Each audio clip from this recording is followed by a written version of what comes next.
एक बार फिर से भारतीय बाजारों के लिए ऐतिहासिक दिन, जहां नए रिकॉर्ड बनने का सिलसिला और रेंज से बाहर निकलने की तैयारी पूरी तरह से बाजार की होती हुई। आखिरी 1.5 घंटा रहेगा बेहद एक्शन भरा। शुरुआत करते हैं फाइनल ट्रेड की। स्वागत है आप सबका, नमस्कार। मैं हूं अनिल सिंघवी। नमस्कार, मैं हूं दीपांशु भंडारी। अनिल जी, ये इंटरेस्टिंग वर्ड आपने यूज करा, रेंज से बाहर निकलने की तैयारी। मुझे लगा मैं आपसे यही सवाल पूछूं कि क्या रेंज से अब बाहर निकलते हुए दिख रहा है निफ्टी, क्योंकि पहली बार 17,500 के पार गया, जो आज सुबह आप बात भी कर रहे थे कि ज्यादा तक समय तक रेंज में नहीं रहेगा। तो अभी भी तैयारी है या फिर रेंज के बाहर निकल रहा है? अगर मैं आपको ये कह देता कि रेंज से बाहर निकल चुके हैं तो फिर आप ये सवाल पूछते नहीं, राइट? इसीलिए मैंने उन शब्दों का जानबूझकर सवाल किया कि रेंज से बाहर निकलने की तैयारी हो चुकी है, पूरी हो चुकी है, शुभारंभ हो चुका है, रेंज से बाहर निकल चुके हैं। इनफैक्ट 17,440 इसके ऊपर ही हम रेंज के बाहर निकल चुके हैं और 17,500 को भी पार कर लिया। तो अब इसमें कोई डाउट नहीं दीप, और जो सुबह हम बात कर रहे थे कि संभावना इस बात की ज़्यादा है कि रेंज के ऊपरी सिरे की तरफ हम बाजार को निकलते हुए देखें, और वो होता हुआ दिख रहा है। तो अनडाउटेडली रेंज को तोड़कर बाजार के ऊपर जाने की तैयारी है। इस तैयारी में 200 से 300 पॉइंट की तेजी और निफ्टी में बनती है 17,400 से, जो हमारा 17,650 का लेवल है। इस बुल रन का पहला टारगेट आई एम श्योर वो आपको स्क्रीन पर जरूर दिखेगा। तो मेरा समझ है 17,700-800 की तरफ जाने की कोशिश निफ्टी की हो सकती है। 200-300 पॉइंट की तेजी यहाँ से और बन सकती है। बैंक निफ्टी भी जो लगातार सुस्ती में बना हुआ है, वहाँ पर भी एक ब्रेकआउट की तैयारी है। तो जो तैयारी का शब्द है वो बैंक निफ्टी के लिए, ब्रेकआउट का शब्द है वो निफ्टी के लिए। निफ्टी ब्रेकआउट दे चुका है, बैंक निफ्टी देने की तैयारी में है। कैसे? 36,831 ये है बैंक निफ्टी का अब तक का सबसे हाईएस्ट लेवल क्लोजिंग के लिहाज से, जो इस रनअप में हुआ है। वैसे तो 37,300 है, लेकिन 36,831 जो हमने 3 तारीख को देखा है, अब उस लेवल के आसपास पहुंचने की कोशिश होती दिख रही है। और इंट्राडे बेसिस पे हमने 37,140 का हाई बनाया है। तो बैंक निफ्टी को अपना पुराना हाई पार करके ऊपर जाने के लिए थोड़ी सी मेहनत मशक्कत और करनी है, लेकिन निफ्टी बैंक निफ्टी को ऊपर ले जाने के लिए तैयार है, बैंक निफ्टी का बोझ उठाने के लिए तैयार है, और इस लिहाज से लगता है कि तैयारी ब्रेकआउट की तरफ से होती हुई दिख रही है। और एक और चीज दीप, एक्शन पूरा मिड कैप और स्मॉल कैप शेयरों में आप देखिए, जो भरपूर खरीदारी वहां पर होती हुई दिख रही है। मतलब फिर से वो वही दिन आते हुए दिख रहे हैं कि जब बर्थडे के दिन आप स्टॉक बोलो 20 सेकंड में 20% ऊपर। आज फोर्स मोटर्स देखिए, मतलब पिक ऑफ द डे देने का एक जमाना होता था, पिक ऑफ द डे का स्टॉक 2% नहीं हिलता था, 1% नहीं हिलता था कई बार, और आज देखिए 10% चलने में इन्हें दिक्कत नहीं आ रही। तो ये मार्केट का, पूरी क्रेडिट मार्केट को है, इस बात को नहीं कि हमने आपको ये बता दिया है वो बता दिया। अल्टीमेटली मार्केट मजबूत है, मार्केट में मोमेंटम है, मार्केट में लोगों का इंटरेस्ट है, तो हर एक टारगेट आते हैं, हर एक स्टॉक चलता है जो भी आप रिकमेंड करें, और नहीं तो कुछ भी नहीं चलता। तो पूरी तरह से बाजार का मोमेंटम बेहद स्ट्रांग है और उसका फायदा आपको लेना चाहिए। और स्पेशली जब इस तरह के मोमेंटम में हर एक दिन को आप ढंग से यूज करें तो बढ़िया पैसे बनने के चांसेस है। और मेरा ये मानना है कि अब बचे हुए 1.5 घंटे में भी दीप, और कल के लिए भी जबरदस्त स्टॉक स्पेसिफिक एक्शन आपको देखने को मिलेगा, और वहीं पर फोकस करना चाहिए। मौके ट्रेडिंग के अच्छे बनेंगे। ये मार्केट आपके लिए ट्रेडिंग के बहुत अच्छे मौके देगा। इन्वेस्टर्स के लिए शायद उतने बढ़िया मौके ना भी हो, क्योंकि बढ़े हुए मार्केट में लाइफ टाइम हाई पर, जहां पर सब इंडेक्स लाइफ टाइम हाई बना रहे हैं, वहां पर आपके लिए रिस्क रिवॉर्ड रेशियो उतने फेवरेबल नहीं रहते हैं। लेकिन मोमेंटम को ट्रेड करने के लिए, ट्रेडर्स के लिए ये ड्रीम रन है, फिर से वो गोल्डन टाइम है, जो आपको अगले 2-3 ट्रेडिंग सेशन इस हफ्ते के देखने को मिलेगा। वहीं पर फोकस कीजिए। जी दीप। बिल्कुल सर, जबरदस्त मूव्स आ रहे हैं, और स्पेशली ब्रॉडर मार्केट्स में आपने फोर्स मोटर्स की बात करी, 2 टारगेट्स तो आपके हिट ही हो गए। 1600 का दूसरा टारगेट भी हिट हुआ। BLS इंटरनेशनल, इधर मैं कह नहीं सकता टारगेट हिट हुआ, क्योंकि 10% का सर्किट है जो 276 पर स्टॉक ने एक बार के लिए आज दिन में टच भी किया। 278 का पहला टारगेट है, तो टारगेट हिट तो कल ही होगा, बट BLS इंटरनेशनल पर भी रखिए नजर। 276 पर एक बार 10% का सर्किट छू लिया था, फिलहाल 273-274 पर ट्रेड कर रहा है। ये भी 2000 में रेकमेंड किया था, और जबरदस्त तेजी में ये काउंटर भी आपको दिख रहा है। तो नजर रखिए, इस पर भी बढ़िया एक्शन आते हुए दिख रहा है। ऐसे ढेर सारे और स्टॉक्स हैं, अनिल जी से भी इन स्टॉक्स के बारे में चर्चा करेंगे। हमारे सारे एक्सपर्ट्स भी जुड़ने के लिए हैं तैयार। पर आइए उससे पहले आपको बता देते हैं कुछ बेहतरीन एक्शन वाले शेयर्स जो खबरों के दम पर आपको दिख रहे हैं, मूवमेंट, और साथ ही आज के और आने वाले दिनों के लिए कुछ अहम इवेंट्स भी। आइए, मानसी और वरुण हमारे साथ हैं तैयार। मानसी, बताएं कौन से इवेंट्स पर है नजर? Good afternoon. Good afternoon Deepanshu. आज कैबिनेट फैसलों पर 3 बजे जो प्रेस कॉन्फ्रेंस होगी इस पर नजर है। इसके अलावा इमामी रियल्टी डीमर्जर कमेटी की बोर्ड बैठक पर फोकस है। एयर इंडिया के निजीकरण के लिए फाइनेंशियल बोली लगाने की डेडलाइन आज है। वहीं इन्फोसिस ई फाइलिंग पोर्टल की दिक्कतें जो हैं उन्हें दूर करने के लिए भी डेडलाइन आज ही है। कल 16 सितंबर सानसेरा इंजीनियरिंग का आईपीओ बंद हो जाएगा। प्राइस बैंड जिसका 734 से 744 रुपए प्रति शेयर है। गणेश बेंजोप्लास्ट को एनएसई पर लिस्ट होने की मंजूरी मिल गई है। कल ये एनएसई पर लिस्ट होता हुआ दिखेगा। एपीएल अपोलो 1:1 बोनस इशू की एक्स डेट होगी। वहीं अपोलो ट्राइकोट ट्यूब्स भी 1:1 बोनस इशू के एक्स डेट होगी। ब्राइटकॉम ग्रुप बोर्ड बैठक में इक्विटी शेयर्स और वारंट्स जारी करने पर सोच विचार किया जाएगा। तो एचडीआईएल कमेटी ऑफ क्रेडिटर्स की मीटिंग कल होने वाली है। बीपीसीएल, आईजीएल, एलआईसी हाउसिंग और आरईसी कल एक्स डिविडेंड ट्रेड होते हुए दिखेंगे। 17 सितंबर के दिन लखनऊ में जीएसटी काउंसिल की 45वीं बैठक होने जा रही है। पेट्रोल डीजल को जीएसटी के दायरे में लाने पर इस बैठक में सोच विचार किया जा सकता है। 17 सितंबर यानी शुक्रवार की क्लोजिंग से फुटसी की रीबैलेंसिंग जो है वो देखने को मिलेगी। वहीं सीएससी 1:10 रेशियो में शेयर विभाजन की एक्स डेट होगी 17 सितंबर और केसुराम इंडस्ट्रीज राइट्स इशू की रिकॉर्ड डेट होगी। इसी दिन एमजीएल एक्स डिविडेंड ट्रेड होता हुआ दिखेगा। बिल्कुल, तो कई सारे इवेंट्स हैं, कई सारे स्टॉक्स डिविडेंड के लिए एडजस्ट करेंगे और BPCL of course front end centre है। याद रखिएगा कल 58 पर शेयर का डिविडेंड एडजस्टमेंट होने वाला है इस पर आइए वरुण से कुछ खबरों वाले शेयर्स के बारे में भी जाने। वरुण, गुड आफ्टरनून, बताइए। गुड आफ्टरनून दीप। तो सबसे पहले नोसिल, इस कंपनी के लिए हमने आपको जो बड़ी खबर दी कि ईयू से इंपोर्टेड रबर जो है उसके केमिकल PX13 पर एंटी डंपिंग ड्यूटी लगी है। तो इसका इंपैक्ट जो है नोसिल पे आपने देखा। सेल के लिए हमने आपको बड़ी खबर दी कि hot role flat steel products पर एंटी डंपिंग ड्यूटी जो है वो जारी रहेगी। डीजीटीआर ने इस पे एंटी डंपिंग ड्यूटी की जांच जो है वो पूरी कर ली है। तो कहीं ना कहीं इसका इंपैक्ट सेल पे हुआ। इसके अलावा टाटा मोटर्स, अशोक लेलैंड के लिए हमने जो आपको बड़ी खबर दी कि चीन से इंपोर्ट होने वाले टायर के एक्सेल पर एंटी डंपिंग ड्यूटी जो है वो लग गई है। वित्त मंत्रालय ने नोटिफिकेशन जारी कर दिया है। तो इसका इंपैक्ट जो है इन स्टॉक्स पे भी देखने मिला है। इसके अलावा केएनआर कंस्ट्रक्शन 1040 करोड़ के प्रोजेक्ट्स के लिए LOA इस कंपनी को मिला है। आंध्र प्रदेश, तमिलनाडु में हाईवे के लिए ये LOA जो है इस कंपनी को मिला है। मैन इंफ्रा इस कंपनी की सब्सिडरी है, उसको रीडेवलपमेंट प्रोजेक्ट के लिए रीडेवलपमेंट का एक प्रोजेक्ट मिला है मुंबई के जुहू में एक हाउसिंग सोसाइटी से। रॉयल ऑर्किड कंपनी ने 5 नए होटल्स खोले हैं। देश के काफ़ी सारे हिस्से हैं जहाँ पे ये होटल खोले गए हैं। HPCL ग्रीन पावर कारोबार के विस्तार पर इस कंपनी की बातचीत जो है वो जारी है। ग्रीन हाइड्रोजन के इस्तेमाल पर भी चर्चा जो है वो ये कंपनी कर रही है। स्पाइस जेट 38 नई घरेलू और अंतर्राष्ट्रीय उड़ानें जो है वो ये कंपनी शुरू कर रही है। इसके चलते पूरा एविएशन सेक्टर देखिए वहाँ पे तेजी देखने मिल रही है। M&M सैंगयोंग के लिए सितंबर तक खरीदार जो है वो चुना जाएगा, ये अपडेट आया है। एडिसन मोटर्स समेत करीब 2 कंपनियां और है जिन्होंने इस कंपनी के लिए बोली लगाई है। थॉमस कुक वीज़ा के साथ अलग अलग करेंसी के लिए यानी कि मल्टीपल करेंसीज के लिए इस कंपनी ने करार किया है, जो आप बाकी ट्रैवलिंग करते हैं तो यूज़ कर सकते हैं। Aster DM, Apollo hospital, SBI life, Polymedicure, ये तमाम स्टॉक्स अपने रडार पर रखेगा क्योंकि आत्मनिर्भर स्वस्थ भारत योजना को मंजूरी मिल चुकी है। इसका इंपैक्ट इन स्टॉक्स पे होगा। साथ ही साथ और एक चीज़ बता दूं, वो जो PLI स्कीम थी ऑटो के लिए, खबरें ये भी आ रही है कि उसको भी कहीं ना कहीं कैबिनेट की मंजूरी मिल चुकी है। एस्टर लाइफ, क्रिसिल ने इस कंपनी की जो लॉन्ग टर्म रेटिंग है उसको बढ़ा दिया है, AA- से बढ़ा के AA कर दिया है और आउटलुक जो है वो पॉजिटिव से बदल के स्टेबल किया है। और एशियन होटल्स वेस्ट, यहाँ पे कंपनी की जो ऑडिटर्स है उन्होंने इस्तीफा दे दिया है। ओके, तो ये है ढेर सारी खबरें जहां पर आज पूरे दिन एक्शन, इन खबरों के दम पर एक्शन के लिए हमारे सारे एक्सपर्ट्स तैयार है। तैयार नहीं मतलब तैयार शब्द तो सही नहीं है, ऐसा मतलब उछल कूद मचा रहे हैं एकदम कि पहले में। और इसका सबसे बढ़िया एग्जाम्पल मैं आपको देता हूं। आशीष सर ने मुझे मैसेज किया थोड़ी देर पहले और उन्होंने पूछा कि ये वागले साहब जो है हर रोज क्लोजिंग शो में सबसे पहला कॉल उनकी तरफ से आता है, तो वो कितनी बजे देते हैं ऐसा कॉल कि उन्हीं का सबसे पहले होता है, क्या मैं उनके पहले दे सकता हूं? तो फिर मैंने उनको कहा कि आज भी उनकी तरफ से पहला कॉल आ चुका है। हालांकि तब आया नहीं था, ये बात अलग है, उसके बाद आया।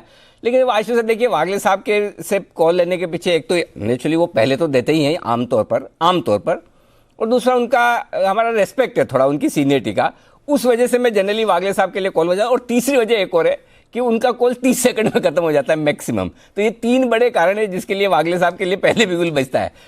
आज आपने पहले बोला है, अब आपके ऊपर है, आप बोले तो मैं आपके लिए पहले बिगुल बजाऊं और आप बोले तो वागले साहब के लिए, आपके बाद में वागले साहब का कॉल है। बताइए पहले आपके लिए, पहले वागले साहब के लिए। आशु सर। अनिल जी, मेरे पास कॉल्स ना थोड़ी ज्यादा हैं और मतलब मार्केट का मोमेंटम है तो मैं मिस नहीं करना चाहता। बाकी आपकी मर्जी है अनिल जी। मैंने तो इसलिए जेन्युइनली जो आपने ऑन एयर शेयर किया, क्योंकि हर बार अनिल जी मैसेज करो आप कहते हैं वागले जी की पहली कॉल है, तो मैंने कहा प्रोसीजर क्या है, क्या 1:30 बजे करना है, 1 बजे करना है, 12:30 बजे करना है, कितने बजे मैसेज करना है आपको? जी वागले साहब कुछ कह रहे हैं। जी वागले साहब बताएं। Anil ji good afternoon, Deepanshu good afternoon. आज तो आप आशु जी को देने ही दीजिए उसका कॉल और उनको सच बता दीजिए कि कब मैं तो एक दिन पहले ही देता हूँ, मैं कल का भी आपको आज ही भेज रहा हूँ। ये आशु जी आप कॉल दे उससे पहले कुणाल जी आपको कुछ कहना चाहते हैं। जी कुणाल जी। अनिल जी देखिए, पहले आप पे ना गाड़ी निकल जाएगी, मेरे और राकेश जी की कॉल रेडी है, पहले आप हमें ले लीजिए अनिल जी। हेलो, कुणाल जी की आवाज नहीं आ रही है। जब तक कुणाल जी से हम संपर्क फिर से करें तब तक जल्दी से आशु सर के लिए बिगुल, सीन के सुल्तान आशु मदान।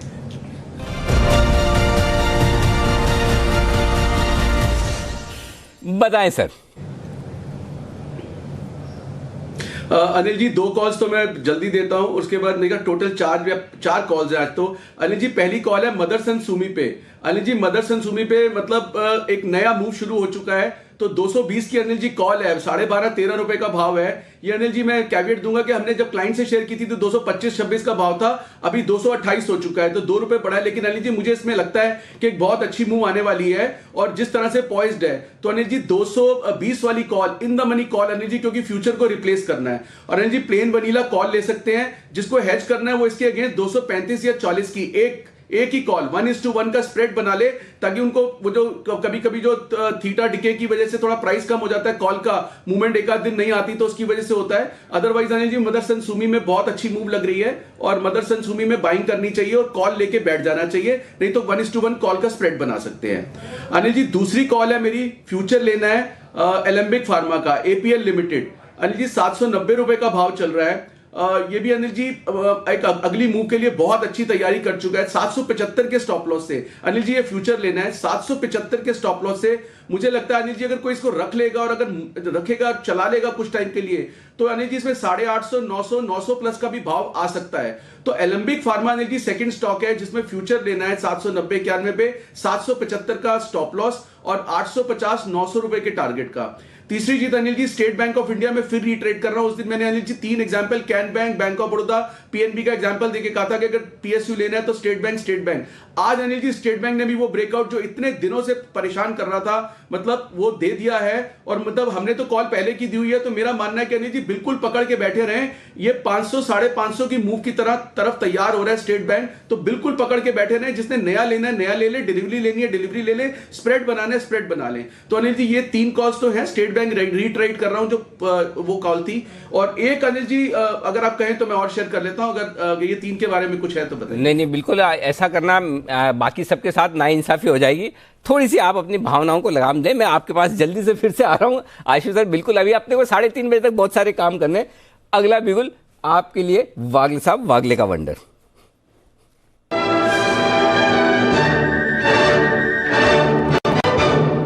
जी वागले साहब बताएं सर। अनिल जी भले आशु जी मेरे पहले आए हो, लेकिन मुझे खुशी इस बात की है कि मेरा भी कॉल स्टेट बैंक में ही है और मैं पूरी तरह से उनके साथ सहमत हूँ। 440 का एक रेजिस्टेंस जो फोर्स से एसबीआई ने ब्रेक किया है, आपका बहुत ही अच्छा रिस्क टू रिवॉर्ड बैठेगा। एक 3-3.5 रुपए का रिस्क होगा 438, 3850 का, 442 पे आप लेते हो तो अभी 443 हो गया। और पहला टारगेट 450-52 का आना चाहिए, जो मुझे लगता है आज के दिन में ही आएगा, इतना मुझे मोमेंटम दिखाई देता है। पोजिशनली 1 से 2 दिन स्टेट बैंक 460 तक जा सकता है। यह है आपके लिए स्टेट बैंक में खरीदारी करने की राय 460 तक के टारगेट के लिए आपके लिए। किरण का कमाल, किरण जी की भी बिगुल, और जिनकी आवाज मुझे सुनने को नहीं मिली कुणाल जी और राकेश जी, उनका भी कॉल लूंगा उनके बाद।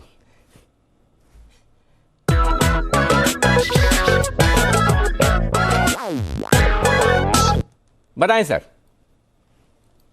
वेरी गुड आफ्टरनून दीप, वेरी गुड आफ्टरनून। जिस तरीके से बैंकिंग में एक्टिविटी देखने को मिल रही है, मुझे लगता है कि बंधन बैंक जो कि पिछले 8 दिन के कंसल्टेशन से निकल रहा है, मेरा मानना है कि इधर से पोजिशनल व्यू लेना चाहिए 1 से 2 दिन का। मेरा पहला टारगेट रहेगा लगभग 308 का, दूसरा रहेगा 315 का। तो ये 2 टारगेट्स के लिए लॉन्ग पोजिशंस क्रिएट करनी चाहिए।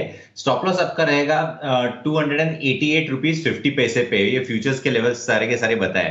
इसके साथ साथ अगर आप ऑप्शंस के बारे में बात करें तो मुझे लगता है कि आप 295 का कॉल ऑप्शन, जो कि अब लगभग 10 रुपए के आसपास मिल रहा है, वो भी ले सकते हैं। 8 रुपए का स्टॉप लॉस रहेगा और लगभग 15 से 17 के टारगेट्स आपको देखने को मिलेंगे। ये दोनों ही स्ट्रेटेजीज आप यूटिलाइज कर सकते हैं। बहुत बेहतरीन वॉल्यूम्स के साथ ये चल रहा है, तो बंधन बैंक खरीदने की सलाह है, 2 दिन का भी हो। किरण जी, इसमें आप मेरा तन और मन से सहयोग और सपोर्ट ले सकते हैं, बाहर से बिना शर्त समर्थन, क्योंकि मेरे रडार पे भी था और मैं भी इंतजार कर रहा था कि कब ये 290 के पार निकले और 2000 की कैटेगरी में फिक्स ये आ जाए। एक तो क्या आजकल इतनी सारी आप सबकी कॉल्स आती है कि मेरे लिए 2000 का टाइम कम बचता है, और फिर इसलिए जब आपने दे दिया तो काम हो गया। तो चलिए, किरण जी ने बोल दिया तो बात वही है, बिल्कुल स्टॉक तेज दौड़ लगाने को तैयार है। मुझे लगता है 325 की तरफ स्टॉक बढ़ने की तैयारी में पोजिशनली 2-4 दिनों के लिए बंधन बैंक 288 290 पर बार बार लगातार लंबे समय से अटका हुआ था, आज पार हुआ है। किरण जी ने एकदम सही वक्त पर इसका हाथ पकड़ा है। आइए, बिगुल कुणाल जी, राकेश जी के लिए, और उसके बाद सचिन जी भी तैयार है। तो पहले चार्ट कॉर्नर।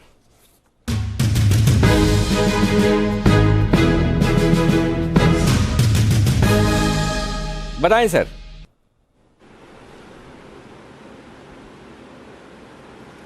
अनिल जी, खरीदारी की राय है, खरीदना है टाटा मोटर्स का डीवीआर, जिसमें कि कई महीनों का कंसोलिडेशन पूरा हो गया है। आज एक बड़ा ब्रेकआउट टाटा मोटर डीवीआर पे आता हुआ दिख रहा है और जुलाई के महीने से ये स्टॉक कंसोलिडेट कर रहा था। 156, 146, 147 के लेवल्स को पार नहीं कर पा रहा था। आज हमने देखा 146 हाफ 147 को डिसाइसिवली स्टॉक ने पार किया है और एक बड़ा ब्रेकआउट टाटा मोटर डीवीआर में आता हुआ दिख रहा है। अगला रेजिस्टेंस बहुत दूर है, बाय करके चलें। Over to Rakesh ji.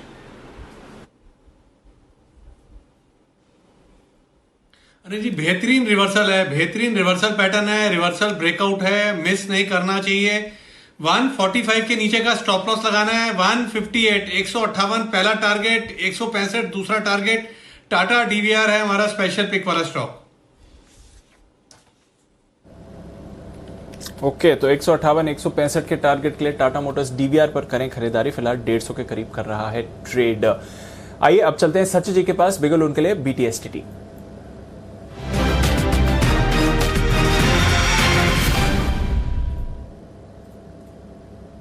बताएं Sachin ji, good afternoon. Good afternoon Deepanshu, good afternoon Anil ji. यहाँ पर खरीदारी करने की सलाह है। साइंट इस पर्टिकुलर काउंटर में एक फ्रेश ब्रेकआउट हुआ है 1080 लेवल के आसपास, एंड जिस तरीके से इसका स्ट्रक्चर है, मुझे लग रहा है ये जो मोमेंटम मिला है वो लगभग अराउंड 1220 तक एक्सटेंड होना चाहिए। सो लगभग यहाँ पर 125 पॉइंट की अपमूव अनलॉक हुई है। स्टॉप लॉस आपको लगाना है यहाँ से अराउंड 1085 पे, एंड खरीदारी करनी है साइंट इस पर्टिकुलर काउंटर में 1220 के टारगेट के लिए। ओके, तो 1220 के टारगेट के लिए साइंट में करें खरीदारी। मिड कैप आईटी की एक आउट परफॉर्मिंग कंपनी रही है और अभी अभी इनकी तरफ से एक रिलीज भी आया है। इन्होंने अपनी जो एरोस्पेस इंडस्ट्री के पोर्टफोलियो के को है उसको एक्सपैंड करा है। एक नया प्रोडक्ट इन्होंने लॉन्च किया है, PPAP4 एरो। ये एक कंपनी है जो इन्होंने एक सॉफ्टवेयर चेन है, सप्लाई चेन करती है एरोस्पेस सेगमेंट के लिए, वहां पर इन्होंने ये सपोर्ट सर्विस लॉन्च करी है। तो एक बड़ा ट्रिगर अभी अभी साइंट के लिए आपके आते हुए दिखा है और स्टॉक में भी आप स्पाइक देख रहे हैं। तो नजर रखिए, एक्शन में आ रहा है काउंटर इस समय। पर आइए कुछ और स्टॉक्स जो बढ़िया एक्शन में आते हुए दिख रहे हैं अक्रॉस। आप देख रहे हैं मार्केट सभी सेक्टर से बढ़िया पार्टिसिपेशन आते हुए दिख रहा है और बैंक्स में पर्टिकुलरली एक बड़ी मूव आती हुई दिख रही है। कैन बैंक, इस पर नजर डालिए, करीब 3% की तेजी कैनरा बैंक में दिख रही है। हालांकि वायदा कारोबार की बैन लिस्ट में है, बट बढ़िया एक्शन वहां पर आपको होते हुए दिख रहा है, तो नजर रखिएगा इस पर भी। पीएनबी, यहां पर भी आप 2.5% का उछाल देख रहे हैं। कल हमने आपको एक्सक्लूसिव खबर भी दी थी इस बैंक के बारे में। आइए, जय ठक्कर भी है हमारे साथ। और जय, एक एक करके सारे बैंक्स में पार्टिसिपेशन है, लंबा कंसोलिडेशन पीएनबी में देखने को मिला है। क्या अब यह भी मूवमेंट के लिए तैयार है? फिलहाल 2.5% ऊपर। Good afternoon to Deepanshu, very good afternoon to Anil ji. जी दीप, आज के ट्रेडिंग सेशन में अगर हम देखें तो श्योरली पीएनबी में एक अच्छा ब्रेकआउट देखने मिला है। इनफैक्ट एक पॉजिटिव बात यह है कि अगर 1-2 दिनों में ब्रेकआउट नहीं आता दीप, चांसेस थे कि ये एक नो एक पोजिशनल पॉइंट ऑफ व्यू एक बैड ट्रेंड में आ जाता, बट वो नहीं हुआ आज के मूव के साथ। That is quite positive. मुझे ऐसा लग रहा है कि ये स्टॉक अब शॉर्ट टर्म में इमीडिएट बेसिस पर हम देखें तो 41 के लेवल्स दिखा सकता है, तो 41 के लेवल्स के लिए बाय कर सकते हैं पीएनबी को, एंड स्टॉप लॉस छोटा सा रहेगा दी। अगर हम देखें तो 37.75 का एक स्टॉप लॉस रख सकते हैं, सो ₹1 का स्टॉप लॉस रहेगा, 41 तक के टारगेट्स बनेंगे। Risk reward point of view अच्छा है। ओके, तो ये है आपके लिए पीएनबी। सारे सरकारी बैंकों में एक्शन भरपूर होता हुआ दिख रहा है। जय, आपकी आवाज इतनी धीमी की, इतना बढ़िया कॉल ऑप्शन दिया सुबह सुबह निफ्टी का, भागे भी जा रहा है, बैंक निफ्टी वाला भी मजबूत है, फिर भी आवाज में दम क्यों नहीं?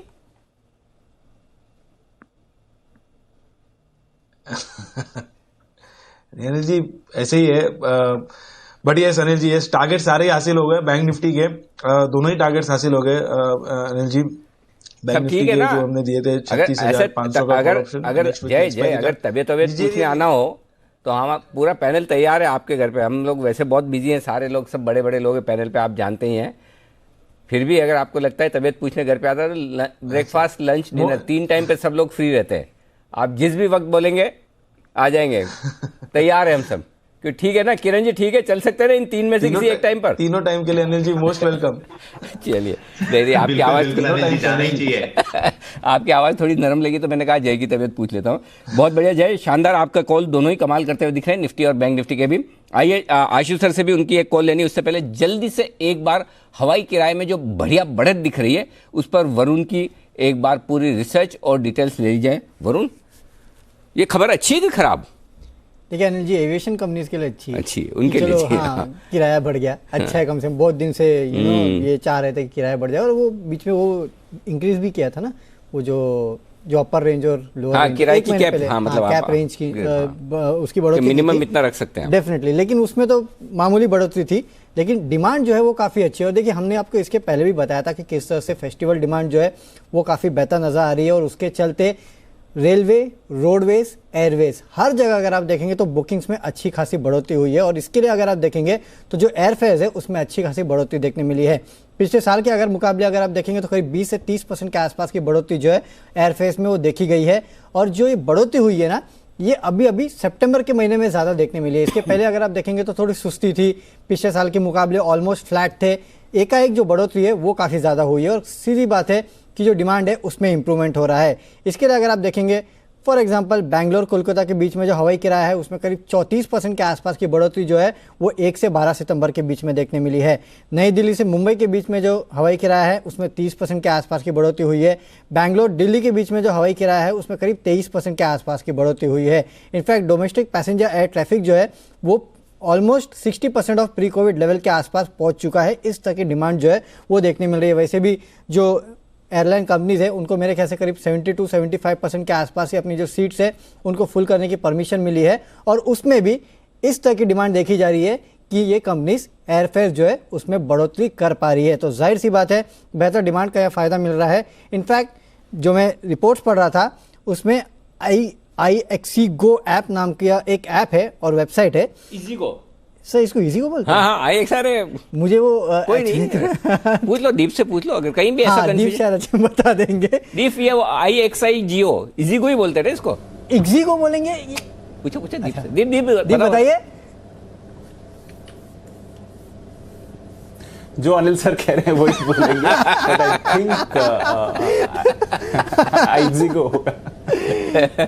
देखो, जो इजी बोलने में है ना वो बोलो। डेफिनेटली, तो जो आपने बोला वो इजीगो इजीगो नहीं, वो क्योंकि ना वो इज माई ट्रिप भी है ना, इसके लिए। तो उसका जो ऐप है उस पर ये पता चला है कि जो हवाई बुकिंग्स है उसमें करीब 20% के आसपास की बढ़ोतरी देखने मिली है। रेलवे बुकिंग्स में 45% के आसपास की बढ़ोतरी हुई है, और बस की बुकिंग में 71% के आसपास की बढ़ोतरी हुई है। आपको याद होगा 2 दिन पहले हमने आपको बताया था कि ईज माई ट्रिप की तरफ से भी यह बयान आया था कि किस तरह पिछले साल के मुकाबले 400% के आसपास की बढ़ोतरी देखने मिली है। तो अलग अलग ऐप्स पे अगर आप देखेंगे तो इस तरह की बढ़ोतरी जो है उनके बुकिंग्स में देखने मिल रही है, और इसके लिए हवाई किराया जो है अब बढ़ चुका है। जाहिर सी बात है आपकी जेब खाली होगी, लेकिन हाँ, स्टॉक खरीद लीजिए तो रिकवरी भी हो जाएगी। ओके, तो ये आपके लिए पूरी की पूरी आपके लिए हवाई सफ़र महंगे होने की तैयारी और इस पर पूरी डिटेल्स आप देखिए क्या गजब का एक्शन। और इंडिगो के टॉप मैनेजमेंट को आज आपने सुबह 11 बजे सुना भी होगा। रोंजोय दत्ता साहब से मुलाकात की स्वाति खंडेलवाल हमारी एग्जीक्यूटिव एडिटर ने, और बताया कि किस तरह से इंडस्ट्री के लिए सिचुएशन बदलती दिख रही है। आइए बिगुल सैयार है बैक टू बैक, स्विंग के सुल्तान आशु मदान।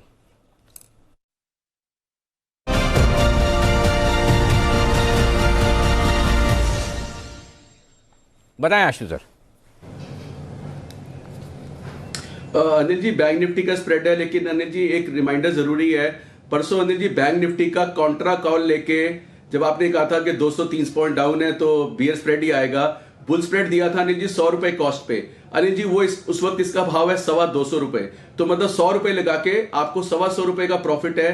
तो अनिल जी कृपया करके वो बुल स्प्रेड, मतलब वैसे तो अनिल जी प्रॉफिट आता है तो सब बुक कर ही लेते हैं, वो बुक कर लेना चाहिए। अब अनिल जी कल की एक्सपायरी के लिए बैंक निफ्टी का एक और बुल स्प्रेड है, 36,800 की एक कॉल लेनी है और 37,100 की 2 कॉल बेचनी है। ये स्प्रेड अनिल जी 50 से 60 रुपए में बनेगा। 36,800 की, 36,800 means in the money call लेनी है अनिल जी। उसका भाव चल रहा है 205 207 रुपए, और 37,100 की जिसका भाव 75 रुपए के करीब चल रहा है वो बेचनी है। तो अनिल जी 50 से 60 रुपए में स्प्रेड बनेगा। नीचे में 50-60 रुपए का मैक्सिमम लॉस है और वो भी 36,876 चल रहा है, तो अनिल जी इन द मनी है। ऊपर अनिल जी जो स्प्रेड है सेफ है 37,400 तक। तो अपने को अगर 37,000 क्रॉस करता है तो अनिल जी 100-150 पॉइंट की मूव और बैंक निफ्टी में दिख सकती है। तो इसका पीक प्रॉफिट तो अनिल जी अपने को 37,100 पे होगा, लेकिन ये 50 रुपए जब भी 100 या 150 रुपए हो तो आप बुक कर सकते हैं। तो बैंक निफ्टी का ये स्प्रेड है अनिल जी, बुल स्प्रेड है। एक निफ्टी का अनिल जी बियर स्प्रेड दिया था 20 रुपए पे, कल उसका भाव 30 से 35 रुपए था, आज उसका भाव 8 रुपए है, तो उसमें अनिल जी 10 से 12 रुपए का लॉस हो रहा है। अगर किसी को उस पर रिपेयर करना है तो अनिल जी 200-400 वाली पुट बेच दे और 250 वाली को कल एक्सपायर होने दें, तो लॉस और कम हो जाएगा। जो 20 रुपए का 12 रुपए का लॉस है वो और कम हो जाएगा। और बैंक निफ्टी में तो अनिल जी 125 बुक करके अगर किसी को नया स्प्रेड बनाना है तो बैंक निफ्टी में ये स्प्रेड बना ले। मुझे पता था आप बैंक निफ्टी की लॉन्ग पोजीशन की ही स्प्रेड देंगे, क्योंकि निफ्टी पर आप लगातार बुलिश ही रहे, लेकिन फिर भी मैंने आप पे दबाव बनाने के लिए आज से बोला था और मेरे दबाव बनाने की रणनीति बिल्कुल कामयाब रही। आप देखिए निफ्टी पहुंच चुका है 36,900 पर, आपका बाय कॉल भी कमाल करता हुआ दिख रहा है। तो कभी कभी है ना दबाव बनाते रहना चाहिए, ठीक रहता है। आइए दबाव बना रहे हैं मुझ पर 2 एक्सपर्ट, एक तो है सचिन जी और दूसरे हैं जय ठक्कर के। हमारा नंबर कब आएगा? बिगुल जय का जैकपॉट, और उसके बाद चलेंगे सचिन जी के पास।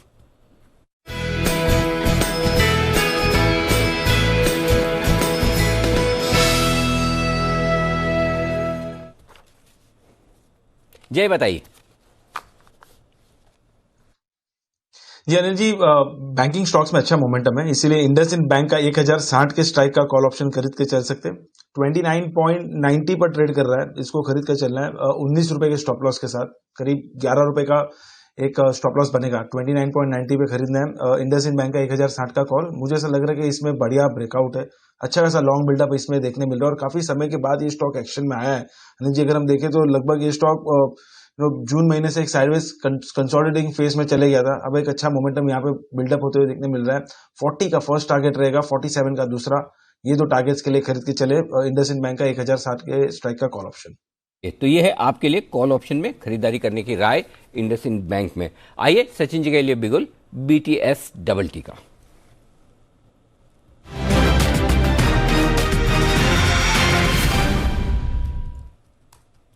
बताएं सचिन जी। अनिल जी एक बिगुल में 2 कॉल देना चाहूंगा मैं। काम अच्छा है, बिल्कुल सही है। काफी कतार में रह रहा हूँ। तो 2 स्टॉक्स है जो दोनों फाइनेंशियल सेक्टर से ही है। फ्रेश ब्रेकआउट नजर आ रहा है श्रीराम ट्रांसपोर्ट फाइनेंस इस पर्टिकुलर काउंटर में। लगभग 9 दिनों के कंसोलिडेशन के बाद 1370 का जो बैरियर है वो मुझे लग रहा है काफी अच्छी तरह निकल रहा है। तो जिस तरीके से स्ट्रक्चर है यहाँ से मोमेंटम लगभग 1410 1435 तक एक्सटेंड होना चाहिए। तो खरीदारी करनी है पहले श्रीराम ट्रांसपोर्ट फाइनेंस में 1362 के स्टॉप लॉस के साथ। 1410 का फर्स्ट टारगेट, सेकेंड टारगेट होगा अराउंड 1435 का। एंड जो सेकेंड कॉल है वो है HDFC बैंक में। मुझे लग रहा है पिछले दिनों थोड़ी सी प्रॉफिट बुकिंग हुई थी, उसके बाद वापस एक अच्छा रिवर्सल फॉर्मेशन स्टेजेस में है। यहाँ पर अगर हम पूरा प्राइस एक्शन देखें तो लगभग नेगेटिव प्राइस एक्शन पे एक पॉजिटिव हुआ है, डेवलपमेंट हुआ है एक सपोर्ट के नजदीक। तो मुझे लग रहा है यहाँ पर वापस फ्रेश मोमेंटम बन सकता है काउंटर में। जिस तरीके से इसका स्ट्रक्चर है, इसका जो पोजिशनल टारगेट है 1610 का, वो तो अभी भी इंटैक्ट है। स्ट्रक्चर के लिहाज से मुझे लग रहा है अराउंड 1542 के छोटे से स्टॉप लॉस के साथ यहाँ पे ट्रेडिंग लॉन्ग्स भी इनिशिएट करने चाहिए 1585 के टारगेट के लिए। पोजिशनल टारगेट होगा 1610 का। खरीदारी करनी है HDFC बैंक के फ्यूचर में 1542 के स्टॉप लॉस के साथ। है आपके लिए राय श्रीराम ट्रांसपोर्ट और HDFC बैंक, दो स्टॉक्स में खरीदारी करने की राय। श्रीराम ट्रांसपोर्ट में 1410 1435 का रखिएगा टारगेट, 1362 का लगाना है स्टॉप लॉस, और HDFC बैंक में 1542 का लगाइए आप स्टॉप लॉस, 1585 और 1610 के टारगेट के लिए यहाँ पर करनी है खरीदारी। आइए बढ़ेंगे आगे, और इससे पहले कि एक बड़ी और एक्सक्लूसिव खबर हम आपके सामने रखें, आपके सामने लेकर आते हैं हम विकास सेठी साहब का टाइम हो गया, 2:30 बज गई है। तो आइए सदाबहार सेठी साहब की शॉर्ट टर्म पिक्स। कभी कभी खुशी के लिए कुछ ज्यादा नहीं, एक अनजान दोस्त ही काफी है। एबिक्स कैश हर खुशी के लिए काफी है।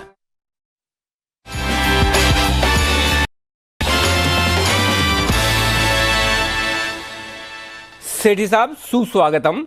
बताएं सर, आपके पक्के तौर पे दो स्टॉक होंगे, दोनों बाय के होंगे, इसमें तो कोई अंदाज लगाने में बड़ा महान काम है नहीं, ये भी महान काम नहीं है, फिर भी अंदाज लगा रहा हूँ, दोनों कैश मार्केट के स्टॉक होंगे। बताइए सर, पहला वाला। बिल्कुल, good afternoon Anil ji, good afternoon Deepanshu. दोनों स्टॉक खरीदारी करने के, दोनों कैश मार्केट के स्टॉक है। एक्चुअली असली जो तेजी चल रही है अनिल जी, वो कैश मार्केट के मिड कैप स्टॉक्स में चल रही है। निफ्टी ठीक है, आज 150 पॉइंट ऊपर है और कई अच्छे टॉप रैंक स्टॉक्स भी अच्छा कर रहे हैं, बट पिछले 10 दिनों से रोज ये मिड कैप स्मॉल कैप्स में बहुत अच्छी तेजी चल रही है, तो वहीं से दो स्टॉक्स को पिक किया, दमदार स्टॉक्स है। सर पहला वाला अनिल जी, जो पहला स्टॉक है एक ऑटो कंपोनेंट कंपनी है, और आज उसको पिक करने के पीछे कारण भी है कि ऐसे माना जा रहा है कि आज की कैबिनेट मीटिंग में जो ऑटो सेक्टर के लिए PLI स्कीम सरकार ने अनाउंस करी थी, उसको अप्रूवल मिल सकता है, जो कि बहुत बड़ा पॉजिटिव होगा इस कंपनी के लिए। खास करके कंपनी का नाम है संधार टेक्नोलॉजीज, SANDHAR, संधार या संधार। 298 के आसपास का प्राइस चल रहा है अभी। अनिल जी, ये कंपनी बहुत ही दमदार कंपनी है, और खास करके इलेक्ट्रिक व्हीकल्स पे अच्छा खासा फोकस है। और अभी जो रिसेंटली जब खबरें चल रही थी कि टेस्ला ने भारत में 3 कंपनी से बातचीत शुरू करी अपने कंपोनेंट्स के लिए, तो उसमें ये वन ऑफ द 3 कंपनीज थी। बाकी दोनों कंपनियां थी सोना, BLW, जो कि मैंने 2-3 दिन पहले भी रिकमेंड करा था, और उसके अलावा भारत फोर्ज, और ये तीसरी कंपनी थी। तो एक सॉलिड कंपनी है, जो कि वर्ल्ड की सबसे बड़ी 2 व्हीलर लॉक्स बनाने वाली कंपनी है। इसका पैसेंजर कार सेगमेंट में सीट बेल्ट स्पूल बनाने में 28% ग्लोबल मार्केट शेयर है। मार्की क्लाइंटेल है कंपनी के, अराउंड 29 मैन्युफैक्चरिंग प्लांट्स है इंडिया में, 2 प्लांट है स्पेन में और 1 है मेक्सिको में, और कई सारी कंपनियों के साथ टेक्निकल टाई अप है, जैसे कोरियन कंपनी है, जापानीज है, चाइनीज कंपनी, इन सबके साथ टेक्निकल टाई अप है। और बाकी सॉलिड फंडामेंटल्स है, अच्छे return ratio, debt equity ratio 0.26 का, पिछले 3 साल का पैट का कैगर रहा है 20-25% का। प्रोमोटर्स की अच्छी खासी 70% की हिस्सेदारी है, और अनिल जी इसमें DII 16.3% इसमें हिस्सेदारी रखते हैं, जिसमें प्रोमिनेंट ICICI है, निपॉन है, कोटक है, DSP है, AB सन लाइफ है। तो इस स्टॉक में खरीदारी करने की सलाह, और मेरा शॉर्ट टर्म टारगेट है 320 रुपए का, स्टॉप लॉस रखना है 290 रुपए का। 320 290 ये है आपके लिए संधार टेक। अच्छा, ये ऑटो इंसिलरी कंपनी मानी जाए, ये ऑटो इंसिलरी स्पेस में है, राइट? हाँ Anil ji, auto ancillary, auto component, क्या बात है, वंडरफुल, बहुत ही बढ़िया। तो ये है पहला स्टॉक सेठी साहब की पसंद का, जहां पर खरीदारी करने का है। S फॉर सेठी साहब, S फॉर संधार टेक। बताएं सर दूसरा स्टॉक। अनिल जी, जो आज का दूसरा स्टॉक है एक मिड कैप IT स्टॉक है। ये भी एक सॉलिड कंपनी, और आज हम देख रहे हैं जो फ्रंटलाइन IT काउंटर से सब में एक धुआंधार तेजी चल रही है। और अब जब हम सितंबर के मिड में आ चुके हैं, तो अब सितंबर क्वार्टर के नतीजे भी अगले महीने फर्स्ट वीक से शुरू हो जाएंगे, अक्टूबर से। मेरा मानना है कि IT कंपनी, IT सेक्टर अच्छा करेगी। तो यहाँ से एक mid cap IT stock Sonata software को मैंने आज पिक किया, जो कि अभी 852-53 के लेवल पे ट्रेड कर रहा है। एक सॉलिड कंपनी है, जो कि प्लेटफॉर्म लेड डिजिटल ट्रांसफॉर्मेशन के कारोबार में है, एक हाई ग्रोथ सेगमेंट है, और कई सारी जो पोटेंशियल वाली इंडस्ट्रीज है, जैसे रिटेल है, ट्रेवल है, मैन्युफैक्चरिंग है, इनको कैटर करती है। सॉलिड फंडामेंटल्स है, पिछले साल 20 रुपए 25 पैसे का डिविडेंड दिया। कंपनी का return on equity around 27%, debt equity ratio 0.10, return on capital employed है 33%, पिछले 3 साल का पैट का क्या कह रहा है 20% का। और अनिल जी, इस कंपनी के जून क्वार्टर के नतीजे भी बहुत दमदार थे। 86 करोड़ का पैट आया, जो कि पिछले साल 49 करोड़ का पैट था। और FII जिसमें लगातार अपनी हिस्सेदारी बढ़ा रहे हैं, उनकी हिस्सेदारी दिसंबर 2020 में 11.9% थी, जो बढ़ा के उन्होंने अभी जून में 15.4% कर दी है। और बाजार के एक दिग्गज निवेशक हेमेंद्र कोठारी जी अराउंड 10% स्टेक ओन करते हैं। तो हम बुलिश ऑन द स्टॉक। मुझे लगता है इसको शॉर्ट टर्म में इसमें अच्छे लेवल्स आने चाहिए। 885 का मेरा शॉर्ट टर्म टारगेट है, 840 का स्टॉप लॉस रखता है। 840 का स्टॉप लॉस लगाकर खरीदारी करें। सोनाटा सॉफ्टवेयर, ये है वो दमदार स्टॉक जहां पर तेजी करने की राय सेठी साहब की तरफ से। 885 का लगाइएगा आपका ऊपर का टारगेट। बहुत बहुत शुक्रिया सेठी साहब हमारे लिए वक्त निकालने के लिए। थोड़ी देर में आपके साथ जुड़ेंगे सुमित बगड़िया साहब भी, जो देंगे आपको एक्सपायरी का ऑप्शन। और जब तक सुमित जी जुड़े तब तक जुड़ चुके हैं हमारे संवाददाता चेतन भूटानी हमारे साथ नई दिल्ली से, और दे रहे हैं एक बड़ी और एक्सक्लूसिव खबर आपको। चलते हैं चेतन के पास, जानते हैं क्या है खबर। चेतन बताइए। सर, ये जो खबर है ये HPCL के लिए बहुत पॉजिटिव खबर है। प्रधानमंत्री नरेंद्र मोदी 29 सितंबर को जो उनकी मंथली या ट्वाइस मंथली जो रिव्यू मीटिंग होती है प्रगति, जिसका नाम है proactive governance and timely implementation, उस मीटिंग में 850 करोड़ रुपए की एक पाइपलाइन है जिसका नाम है वाइजैक विजयवाड़ा सिकंदराबाद पाइपलाइन, जिसको बोलते हैं VVSP पाइपलाइन। बहुत एम्बिशियस प्रोजेक्ट है भारत सरकार का, और HPCL का भी in fact one of the biggest pipeline project माना जाता है। इस प्रोजेक्ट की समीक्षा प्रधानमंत्री खुद करने वाले हैं, जिसका मतलब ये है कि आने वाले समय में जो ये 572 किलोमीटर की पाइपलाइन है जो विजयवाड़ा और धर्मापुरी के बीच में जो एक इशू अटका पड़ा है for land acquisition and major issues का, उसको रिजॉल्व करने के लिए प्रधानमंत्री खुद इसकी समीक्षा लेंगे अफसरों के साथ। HPCL के अफसर होंगे, पेट्रोलियम मिनिस्ट्री के ऑफिशियल होंगे, प्राइम मिनिस्टर खुद इसको चेयर करेंगे, एंड इसके साथ साथ जो रिस्पेक्टिव स्टेट्स हैं उनके भी ऑफिशियल्स इस मीटिंग में मौजूद होंगे। तो आने वाले समय में हम देख सकते हैं कि जो ये HPCL की VVSP पाइपलाइन है, इसको बहुत बड़ा बूस्ट मिलेगा, क्योंकि जैसे जैसे ये प्रोजेक्ट नियरिंग कंप्लीशन होगा वैसे डेफिनेटली उस स्टेट्स में रिफाइनरी की भी जरूरत, पाइपलाइन ट्रांसपोर्टेशन में भी काफी बूस्ट मिलेगा। एंड सेकेंडली जब प्रोजेक्ट एक्सपीडाइट कर दिया जाएगा तो उसकी कंप्लीशन डेट भी ऑफ कोर्स प्रीपोन हो जाएगी। तो आने वाले समय में हम देख सकते हैं कि इस VVSP पाइपलाइन में काफी ज्यादा जोरदार मूवमेंट होने की पॉसिबिलिटी है।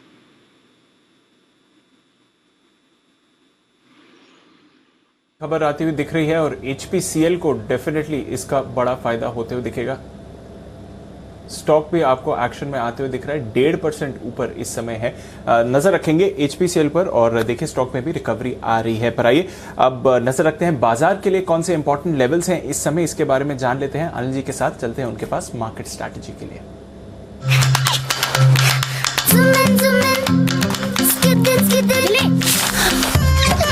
एबिक्स कैश हर खुशी के लिए काफी है।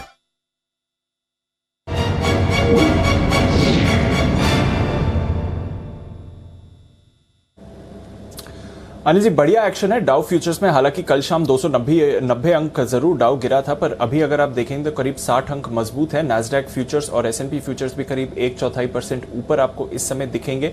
इसके अलावा यूरोप के अगर आप बाजार देखें तो एकदम सपाट कारोबार हो रहा है, कोई मूव नहीं आ रही है, बिल्कुल फ्लैट आपको यूरोप दिख रहा है। एशिया में आज जरूर फिर से आपको गिरावट आती हुई दिखी थी, जैसा बग्गा साहब भी आज सुबह कह रहे थे। एक तो रिटेल बिक्री वहां की डिसअपॉइंटिंग रही है, दूसरा गेमिंग और कसिनो स्टॉक्स में वहां पर दबाव आते हुए दिख रहा है, इसलिए हांगकांग के बाजार 2% नीचे बंद होते हुए दिखे थे।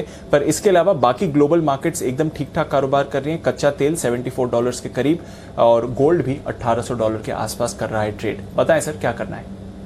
मैं तो देख ही नहीं रहा ये सारे मार्केट जो आपने बताए सारे, न क्रूड देख रहा हूँ, न अमेरिका के फ्यूचर्स देख रहा हूँ, न यूरोप देख रहा हूँ। एक्चुअली आप जो बोल रहे थे उसको भी बहुत कम सुन रहा हूँ, क्योंकि उसका रीज़न ये है दीप कि मेरे पास में ऐसे 2 तगड़े डेटा है जो मैं आपको बताऊंगा। अब वो आप सुनिए और देखिए, उससे आपको पता चलेगा कि डेटा में हो क्या रहा है। एक चीज़ याद है, आज सुबह आपने मुझे पूछा भी था कि आपने फिर से आज FNO को न्यूट्रल से पॉजिटिव किया है, करेक्ट? FNO में पुट कॉल रेशो 1.19 पर आया था, राइट? बिल्कुल। और वो बता रहा था कि मार्केट ओवरसोल्ड हो चुका है। ऐसे में रेंज के बाहर निकलने के लिए आपके लिए हल्का मार्केट चाहिए, ओवरबॉट नहीं होना चाहिए। उसका असर आपने देखा। अब उसका असर क्या है वो 2 डेटा में दिखाता हूं आपको। आप है निफ्टी पर इस वक्त 17,500 के ऊपर, ठीक है? हाईएस्ट ओपन इंटरेस्ट निफ्टी में जो है पुट में है 17,400 पर 90 लाख शेयरों का, 17,450 पर 47 लाख शेयर हैं, 17,500 के पुट पर भी 56 लाख शेयर आज जुड़ चुके हैं, करेक्ट? तो ये तगड़ी पुट राइटिंग है, यानी कि लोग तेजी की पोजीशन बना रहे हैं। कॉल राइटर्स कहाँ खड़े हैं? 17,500 पर हाईएस्ट कॉल राइटर खड़ा है 60 लाख शेयरों का, ठीक है?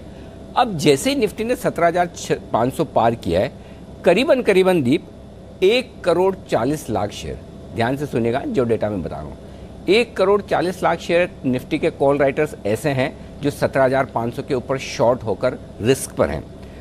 अब थोड़ा और बढ़ेंगे तो 17,500 का कॉल राइटर भी परेशान होगा, 17,300, 17,400, 17,450 के कॉल राइटर तो पहले से दुखी हैं ही कि हमने कॉल बैच की गलती तो नहीं कर दी, और उन्हें लग भी रहा है, करेक्ट। तो अब 17,500 के ऊपर अगर निकलने के बाद निफ्टी पर करीबन 1.5 करोड़ कॉल राइटर शॉर्ट हैं, तो नीचे आएगा कैसे, ये सबसे बड़ी बात।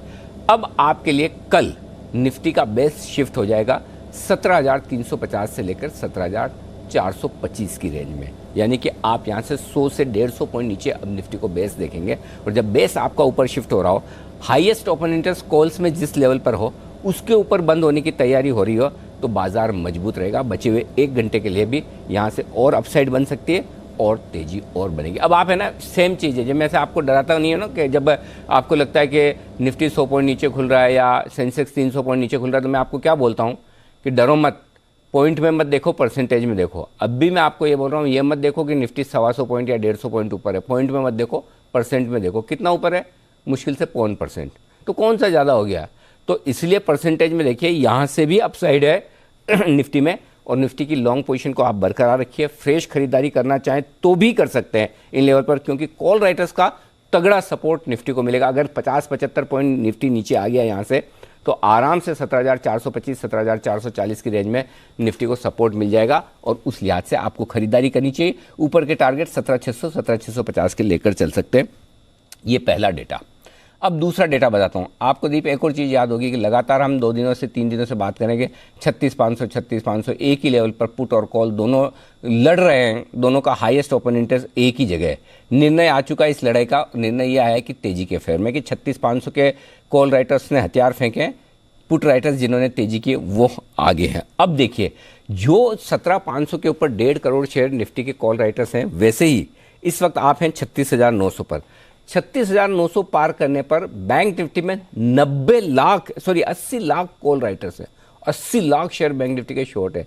चलो 36,900 छोड़ भी दो, 36,800 तक भी 70 लाख शेयर, 80 लाख शेयर, करीबन 70 lakh share call writer short है। तो बैंक निफ्टी में भर भर के शॉर्ट पोजीशन बनी हुई है, और अगर एक बार 37,000 और पार हो गया, तो अब की बार जो 37,100, 37,140 का हाई बनाया वहां नहीं रुकेगा, ये मिनिमम 37,300 तक जाएगा। 37,300 और 37,450 ये 2 टारगेट बैंक निफ्टी के ऊपर के बनेंगे एक बार 37,000 को पार करते। तो आपके पास 2 ऑप्शन है। अगर आप एकदम सेफ चलना चाहते हैं तो 36,850, 36,750 इन 2 लेवल पर खरीदें, और सेफ चलना चाहते हैं तो 37,000 को पार करते ही खरीद लें। 37,100, 37,300, बीच में 225 छोटा लेवल है, और उसके बाद 37,450 के लिए बैंक निफ्टी भी तैयार होता दिख रहा है। तो दोनों में दमदार शॉर्ट्स हैं, और बाकी ग्लोबल मार्केट्स में कुछ भी हो, ये शॉर्ट बाजार को ज़्यादा नीचे आने नहीं देगा, कम से कम कल तक, कल की एक्सपायरी तक। तो शॉर्ट कवरिंग का बड़ा सहारा मिलने की उम्मीद आप कर सकते हैं। जी दीप। बिल्कुल, तो शॉर्ट कवरिंग का बड़ा सहारा मिलेगा, और बैंक निफ्टी भी अब फाइनली नए हाई की तरफ आपको मूव करते हुए दिख सकता है। निफ्टी तो ऑलरेडी नए हाई पर है, और यहां से भी जो हमारा बुल मार्केट का टारगेट निकल के आया था 17,650 का, उसके करीब आपको आते हुए दिख सकता है। जबरदस्त एक्शन में है बाजार, इंडेक्स और स्टॉक्स दोनों में ही भरपूर तेजी बनी हुई है। तो आइए कुछ और कॉल्स हमारे एक्सपर्ट्स के लिए की तरफ से तैयार है। स्वागत करते हैं सुमित जी का एक्सपायरी के ऑप्शन के लिए।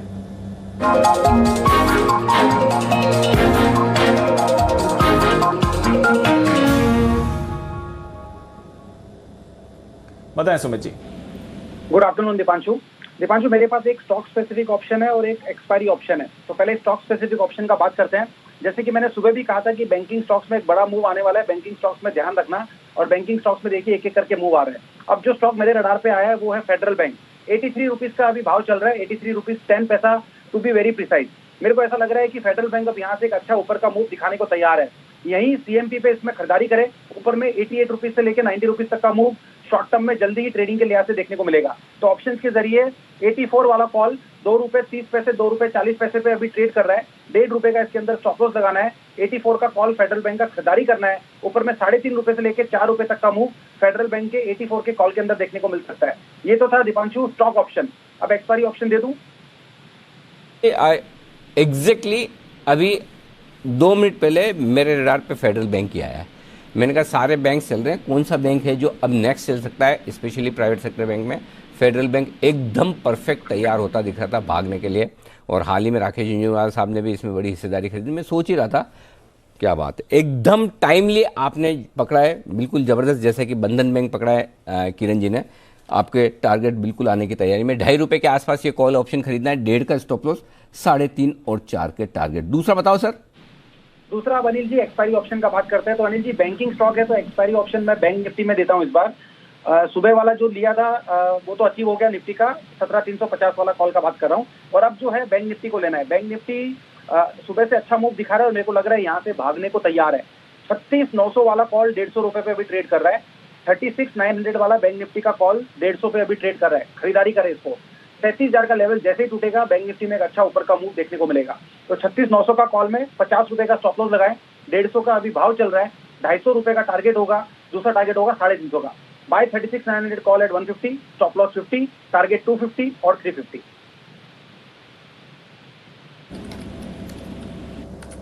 ओके, तो ये है आपके लिए बैंक निफ्टी पर खरीदारी की राय। अनिल जी भी आपको कह रहे हैं बैंक निफ्टी बढ़िया मूव दिखाएगा। जय ने सुबह आपको खरीदारी की राय दी थी, आशु जी ने भी स्प्रेड दिया है यहाँ पर, और बढ़िया एक्शन बैंक निफ्टी पर होने के लिए है तैयार। आइए कुछ और कॉल्स भी तैयार है हमारे एक्सपर्ट्स की तरफ से। अब चलते हैं राकेश जी कुणाल जी के पास चार्ट कॉर्नर के लिए।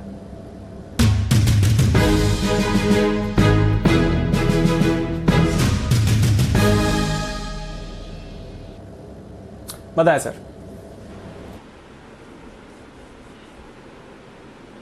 देखिए दिव्यांशु, अभी थोड़ी देर पहले हमने टाटा मोटर स्पेशल पिक में दिया था, वहां एक ब्रेकआउट हुआ था, स्टॉक भागा, और अब जो चार्ट कॉर्नर पिक है इसमें भी एक नेकलाइन टूट रही है। 170 की कैश के अंदर एक नेकलाइन टूट रही है, बड़ी वाली स्टॉक है M&M फाइनेंस। ये भी एक ओवरवेट खरीदारी का कैंडिडेट है। जिस तरीके का ब्रेकआउट है ये भी एक अच्छा उछाल दिखाने का दमखम रखता है। ओवर टू कुणाल जी।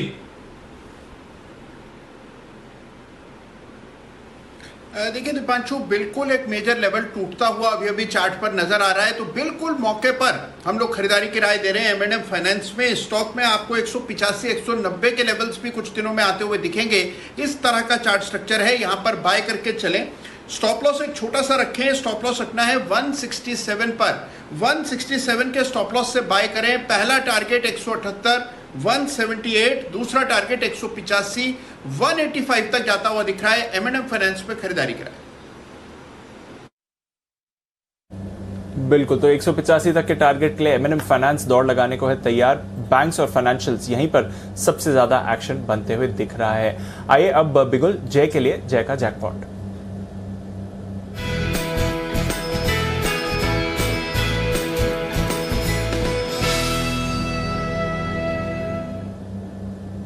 बताया जाए।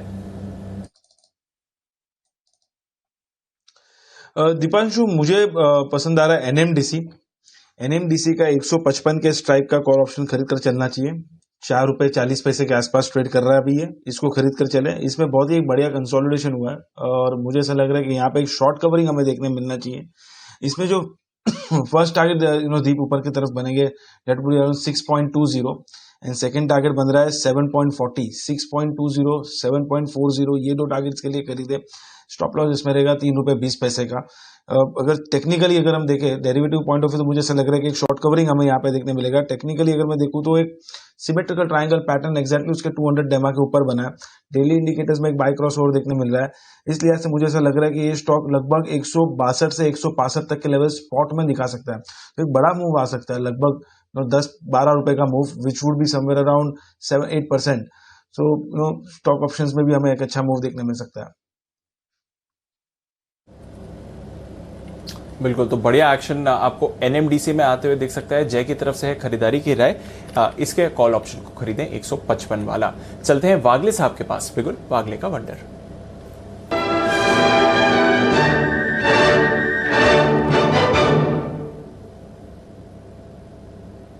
बताएं वागले साहब। दीपांशु, लाल पैथ लैब्स, डॉक्टर लाल पैथ लैब्स मेरे रडार पर आया है। 4210, 4215 का करंट भाव है। मुझे एक 4200 के ऊपर का ब्रेकआउट के लिए प्ले करना है। ये लेवल पे लेकर चले।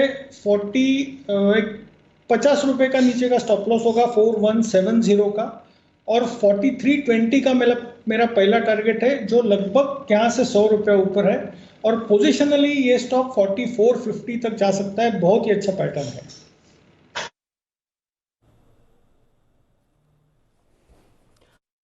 तो डॉक्टर लाल पैथ लैब ये है वो स्टॉक जहां पर खरीदारी करने की राय वागले साहब की तरफ से आती हुई दिख रही। 4170 का स्टॉप लॉस लगाइए और यहां पर कीजिए खरीदारी, ये राय है। आइए बढ़ते आगे। श्री सीमेंट ने बड़े एग्रेसिव एक्सपांशन प्लान्स रखे हैं अपने सामने। क्या है ये प्लान्स, कहां कहां कितनी कैपेसिटी आ रही है, बताने के लिए तैयार है मानसी दवे। मानसी बताइए। बिल्कुल, good afternoon Anil sir. Company ने लंबी अवधि के लिए केपिक्स का ऐलान किया है। सीमेंट प्लांट और सोलर पावर प्लांट लगाने की यहां पर कंपनी योजना बनाकर चल रही है। केपिक्स से कंपनी की कैपेसिटी जो है 43 मिलियन टन पर एनम से बढ़ जाएगी और ये बढ़कर करीब 53 मिलियन टन पर एनम हो जाएगी। अब कौन से कैपेसिटी एडिशन प्लान्स किए हैं, एक एक मैं बताने जा रही हूं। राजस्थान के गोथरा में सीमेंट प्लांट लगाने की योजना है कंपनी की। राजस्थान में नया सीमेंट प्लांट लगाने के लिए 3500 करोड़ का निवेश कंपनी करेगी। राजस्थान प्लांट में सालाना 3.5 मिलियन टन की क्षमता होगी। वहीं क्लिंकर की 3.8 मिलियन टन पर एनम की क्षमता होगी। Q4 FY24 तक ये प्लांट का कामकाज जो है पूरा होने की संभावना है। तो ये तो हुआ पहला प्लांट राजस्थान में। दूसरा, कैप्टिव सोलर पावर प्लांट लगाने की भी योजना बनाकर चल रही है कंपनी। सीमेंट प्लांट की पावर की जरूरत को पूरा करने के लिए ये प्लांट लगाने की योजना है। सोलर पावर प्लांट में 500 करोड़ का निवेश करने जा रही है कंपनी। Q2 FY23 तक इस प्लांट का कामकाज पूरा होगा। देश के कई लोकेशंस कंपनी ने चुने हैं जहां पर 106 मेगावाट कैपेसिटी के कैप्टिव सोलर पावर प्लांट्स लगाने की योजना है और क्लीन एनर्जी का इस्तेमाल कर दरअसल इनका गोल यह है कि कार्बन फुटप्रिंट जो है उसे कम किया जाए। एक और कैपेसिटी एडिशन है वेस्ट बंगाल में, जहां पर नया क्लिंकर प्लांट लगाने के लिए कंपनी 750 करोड़ का निवेश करने जा रही है। ये प्लांट जो है Q4 FY23 तक शुरू होता हुआ दिखेगा। इंटरनल अक्रूवल्स और डेट के जरिए क्षमता विस्तार को फंड किया जाएगा। तो एक नहीं, दो नहीं, कुल मिलाकर 3 कैपेसिटी एडिशन के प्लान्स हैं जो कंपनी बनाकर चल रही है और इसी के चलते ब्रोकरेज के भी पॉजिटिव रडार पर है। श्री सीमेंट पर बड़ा एक्शन और इसके चलते हुए स्टॉक आज मजबूती के साथ ट्रेड करता हुआ दिख रहा है। 250 रुपए की तेजी आप यहां पर आते हुए देख सकते हैं। इस वक्त बेहतरीन तेजी यहां पर भी बनती हुई दिख रही है। आइए कुछ और बिगुल आपके लिए। Interesting. Okay, Tata motors DVR 14%। Kunal ji, Rakesh ji, गजब, क्या बात है। ये तो शो की शुरुआत में हमने किया था 10%, अभी भी मजबूत। थोड़ी देर पहले मैंने 14% मजबूत देखा था। 158, 165। बंसल जी, टारगेट आ गए 158 का तो दिख रहा है सामने सामने। देखिए अनिल जी, ये तो थोड़ा सा लेट हो गया है। अगर आशु जी ने भी अपनी पिक जैसे भागले जी 30 सेकंड में खत्म कर देते हैं तो ये पिक 2 रुपए नीचे मिली होती और जो पहला टारगेट हमारा 155 का था तब तो दोनों टारगेट अचीव हो जाते। आशु जी ने समय बहुत लिया तो उसके कारण टारगेट्स भी हमको बढ़ाने पड़े, बट जिन्होंने लिया हुआ है होल्ड करें, पहला टारगेट अचीव्ड है। यार देखो बंसल जी, मैं आपकी इस बात से बिल्कुल भी सहमत नहीं हूं। ये गलत बात है। सब लोग बराबर बोलते हैं, इसमें कोई कम ज़्यादा नहीं बोलता। आप यहाँ ज़्यादा बोल लेते हैं, कम बोलते हैं, घर पे ज़्यादा बोल लेते हैं। आशु जी का उल्टा है। आशु जी घर पे नहीं बोल पाते इसलिए सारा यहाँ पे बोलते हैं। बोलते तो दोनों बराबर ही है, कोई एवरेज तो बराबर ही आ रही है, इसलिए एवरेज के हिसाब से आशु जी बिल्कुल भी ज़्यादा नहीं बोल रहे। आशु जी सही है ना? हाँ जी अनिल जी, एक्चुअली क्या है कि राकेश जी के पास बाकी सारी बातें करने का आपसे टाइम बहुत होता है, तो वो सुबह शाम होते हैं अवेलेबल। मेरा अनिल जी 2 दिन में एक बार होता है, तो मुझे होता है कि जो मैक्सिमम यूजेज है कॉल्स का कर लें, और वही कोशिश रहती है अनिल जी। सही जवाब। और अनिल जी एक और चीज होती है जो कॉल अनिल जी एक्सप्लेन करना ढंग से बहुत जरूरी होता है कि बीच के पीछे पर्पस क्या है, लॉजिक क्या है, रिस्क क्या है, रिवॉर्ड क्या है। अनिल जी वो थोड़ा सा बताने में टाइम लगता है, तो इसलिए इम्पोर्टेंट है। नहीं, ये वो भी हल्के लाइटर नोट पे ही बोल रहे हैं। मजा बिल्कुल ठीक बात है, क्योंकि आपकी डेली अपीयरेंस नहीं है तो नेचुरली जब भी आए, और वो जिम्मेदारी के साथ, रेस्पॉन्सिबिलिटी के साथ आप अपडेट भी देते हैं कि कॉल्स अगर सही भी है तो भी, गलत तो है तो भी। बाकी मेरा काम तो जो है मैं थोड़ा बहुत इधर उधर करते रहता हूँ, कभी आपके साथ, कभी राकेश जी के साथ। जी आशु जी। अनिल जी अनिल जी, एक कॉल का और अपडेट देना है कि मेरा पहला टारगेट जो कि कुणाल जी ने भी एंडोर्स किया था, डेल्टा कॉप का 240, मेरे डर भी था। डेल्टा कॉप 240, अगला 270 और उसके अगला 300। अनिल जी देखिए, पहले टारगेट पे तो 240 पे मैं ले आया, अब दूसरे टारगेट के लिए मैं सारे व्यूअर्स और निवेशक और ट्रेडर्स को कहता हूं, मतलब आपका हाथ है, जब तक आप वहां जाके वो सेल्फी नहीं भेजेंगे और वहां पे आपको नहीं बोलेंगे वेलकम टू गोवा सिंगम, तब तक अनिल जी वो नहीं आएगा। तो अब बाकी ऊपर जाने की बागडोर आपके हाथ में है। बिल्कुल बिल्कुल, तो ये है आपके लिए पूरी तरह से डेल्टा कॉप पर भी अपडेट, एक के बाद एक सारे टारगेट्स यहाँ पर भी आते हुए दिख रहे हैं। आइए इस बीच एक बिग ब्रेकिंग आपके सामने आती हुई दिख रही है और वो है एनसीसी लिमिटेड को लेकर। नागार्जुना कंस्ट्रक्शन कंपनी, इस कंपनी के लिए एक बड़ी खबर आती हुई दिख रही है। बेंगलुरु मेट्रो एयरपोर्ट लाइन के सभी 3 पैकेज इस कंपनी ने जीते हैं, ये खबर आती दिख रही है। 2800 करोड़, क्या? हाँ, 2800 करोड़ के, क्या बात है, ये तो बड़े माने जाएंगे। कुल मिला के एनसीसी का मार्केट कैप भी 5000 करोड़ का है, तो 2800 करोड़ के अगर इनको एयरपोर्ट के ये टेंडर मिल रहे हैं तो वाकई में बड़े टेंडर्स मिलते हुए दिख रहे हैं। 2800 करोड़ के बेंगलुरु मेट्रो एयरपोर्ट के ऑर्डर्स एनसीसी के हाथ लगते हुए दिख रहे हैं। 3 प्रोजेक्ट ये जीतने की तैयारी में, इनके लिए शायद सबसे लोएस्ट बीडर के तौर पर ये आगे आए हैं। तो ये है बड़ा एक्शन एक स्टॉक पर, एनसीसी लिमिटेड। मेरे को सेठी साहब याद आ रहे हैं, सेठी साहब के रडार पे हमेशा से ये स्टॉक रहा है, बार बार लगातार कई बार रहा है। इस स्टॉक में एक्शन पूरा होता दिख रहा है, 86 रुपये के आसपास और 8% मजबूत है। 37 किलोमीटर की ये जो लाइन है, मेट्रो लाइन, इसके लिए ऑर्डर्स मिले हैं एनसीसी को। ये बड़ी खबर आपकी स्क्रीन पर फ्लैश होती हुई दिख रही इस वक्त।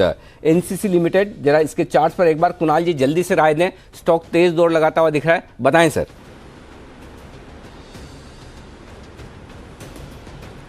अनिल जी, गजब का ब्रेकआउट आता हुआ दिख रहा है स्टॉक में, जिस तरह का कंसोलिडेशन हुआ है अनिल जी, मुझे लगता है कि अभी भी ये रुकेगा नहीं। जो चार्ट पर अगला रेजिस्टेंस है वो 93 के आसपास है, उससे पहले कोई मीनिंगफुल रेजिस्टेंस दिखता नहीं अनिल जी। तो मेरी राय में इन स्तरों पर भी अगर आप ले रहे हैं, ट्रेलिंग स्टॉप लॉस रखें, 93 के टारगेट से बिल्कुल होल्ड करना चाहिए, 93 से पहले स्टॉक को रुकना नहीं चाहिए।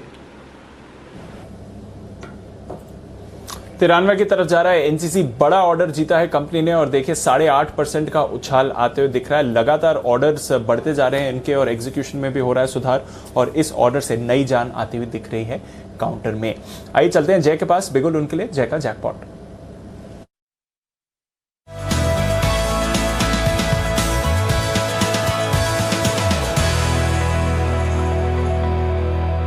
माफ कीजिए, कैश का ऑप्शन जय की तरफ से, बताएं जय।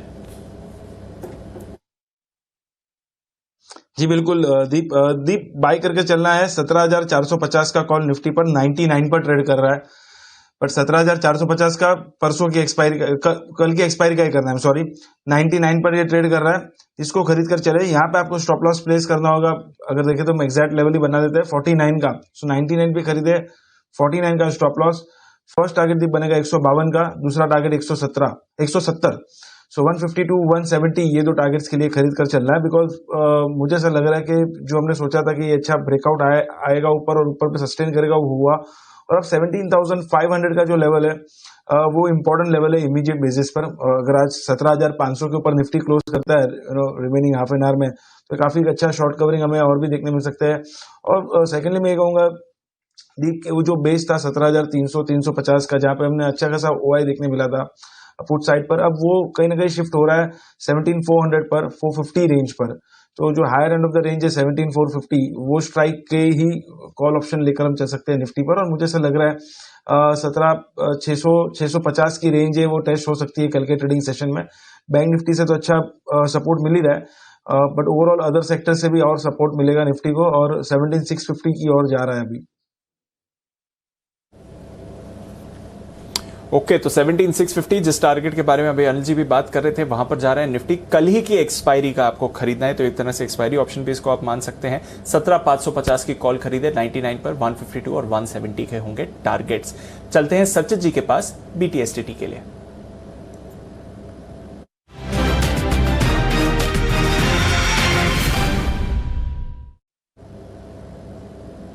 बताएं सचित जी। दीपांशु, यहाँ पर टाटा ग्रुप के ही काउंटर्स में काफ़ी अच्छा मोमेंटम है पिछले दिनों से। टाटा मोटर्स का 312 का जो हमने टारगेट दिया था मंडे, वो अचीव हो चुका है। काफ़ी सिमिलर सेटअप है अभी टाटा केमिकल इस पर्टिकुलर काउंटर में। यहाँ पर एक फ्रेश ब्रेकआउट नज़र आ रहा है जिसके वजह से मोमेंटम एक्सटेंड होना चाहिए अराउंड 892 तक। सो खरीदारी करनी है टाटा केमिकल इस पर्टिकुलर काउंटर में। स्टॉप लॉस आपको लगाना है अराउंड 849 के आसपास।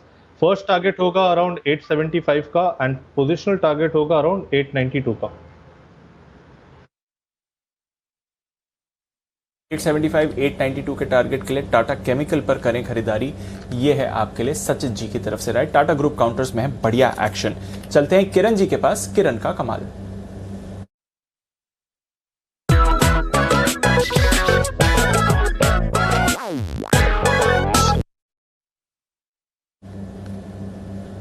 बताएं किरण जी।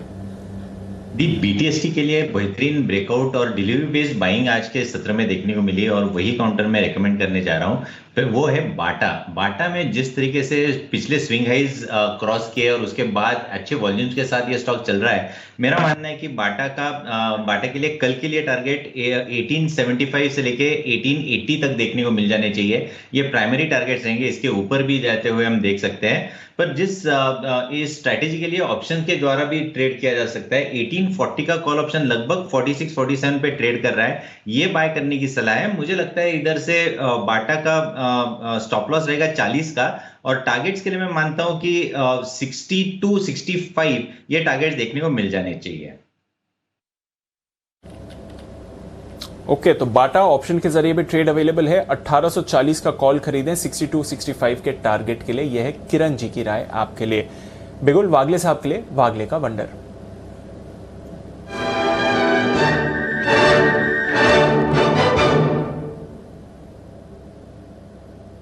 बताएं वागले साहब। दीपांशु, मैं टाटा मोटर्स में बाय करने की सलाह दूंगा। बीटीएसटी मेरा टाटा मोटर्स होगा।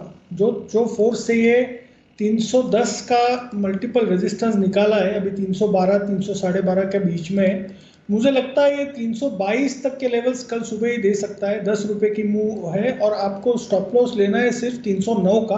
309 के नीचे जाता है तो काट ले, ऊपर में 322 323 एक 10 रुपए की मूव आपको मिलनी चाहिए और ये शायद फर्स्ट हाफ में ही मिल सकता है। ओके तो 322 323 की तरफ जा रहा है Tata Motors.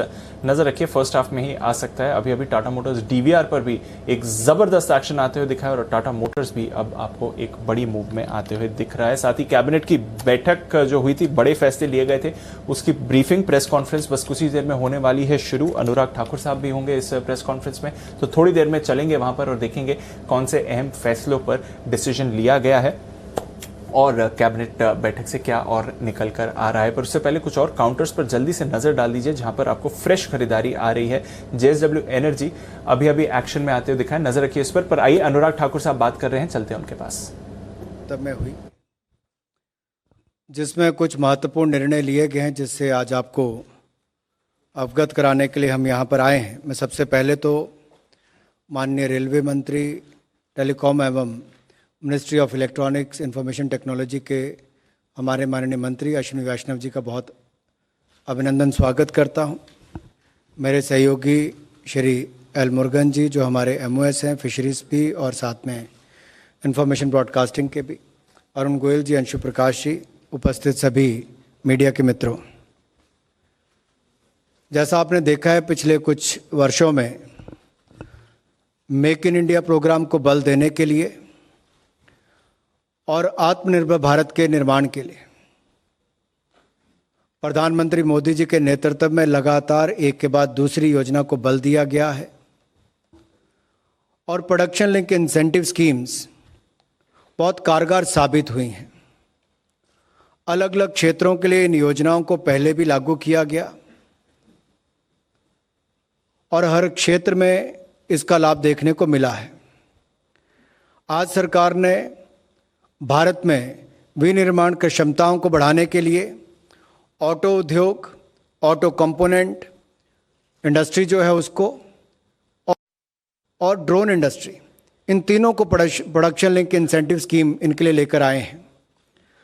The government has approved production link incentive scheme for auto industry, auto component industry, drone industry, to enhance India's manufacturing capabilities.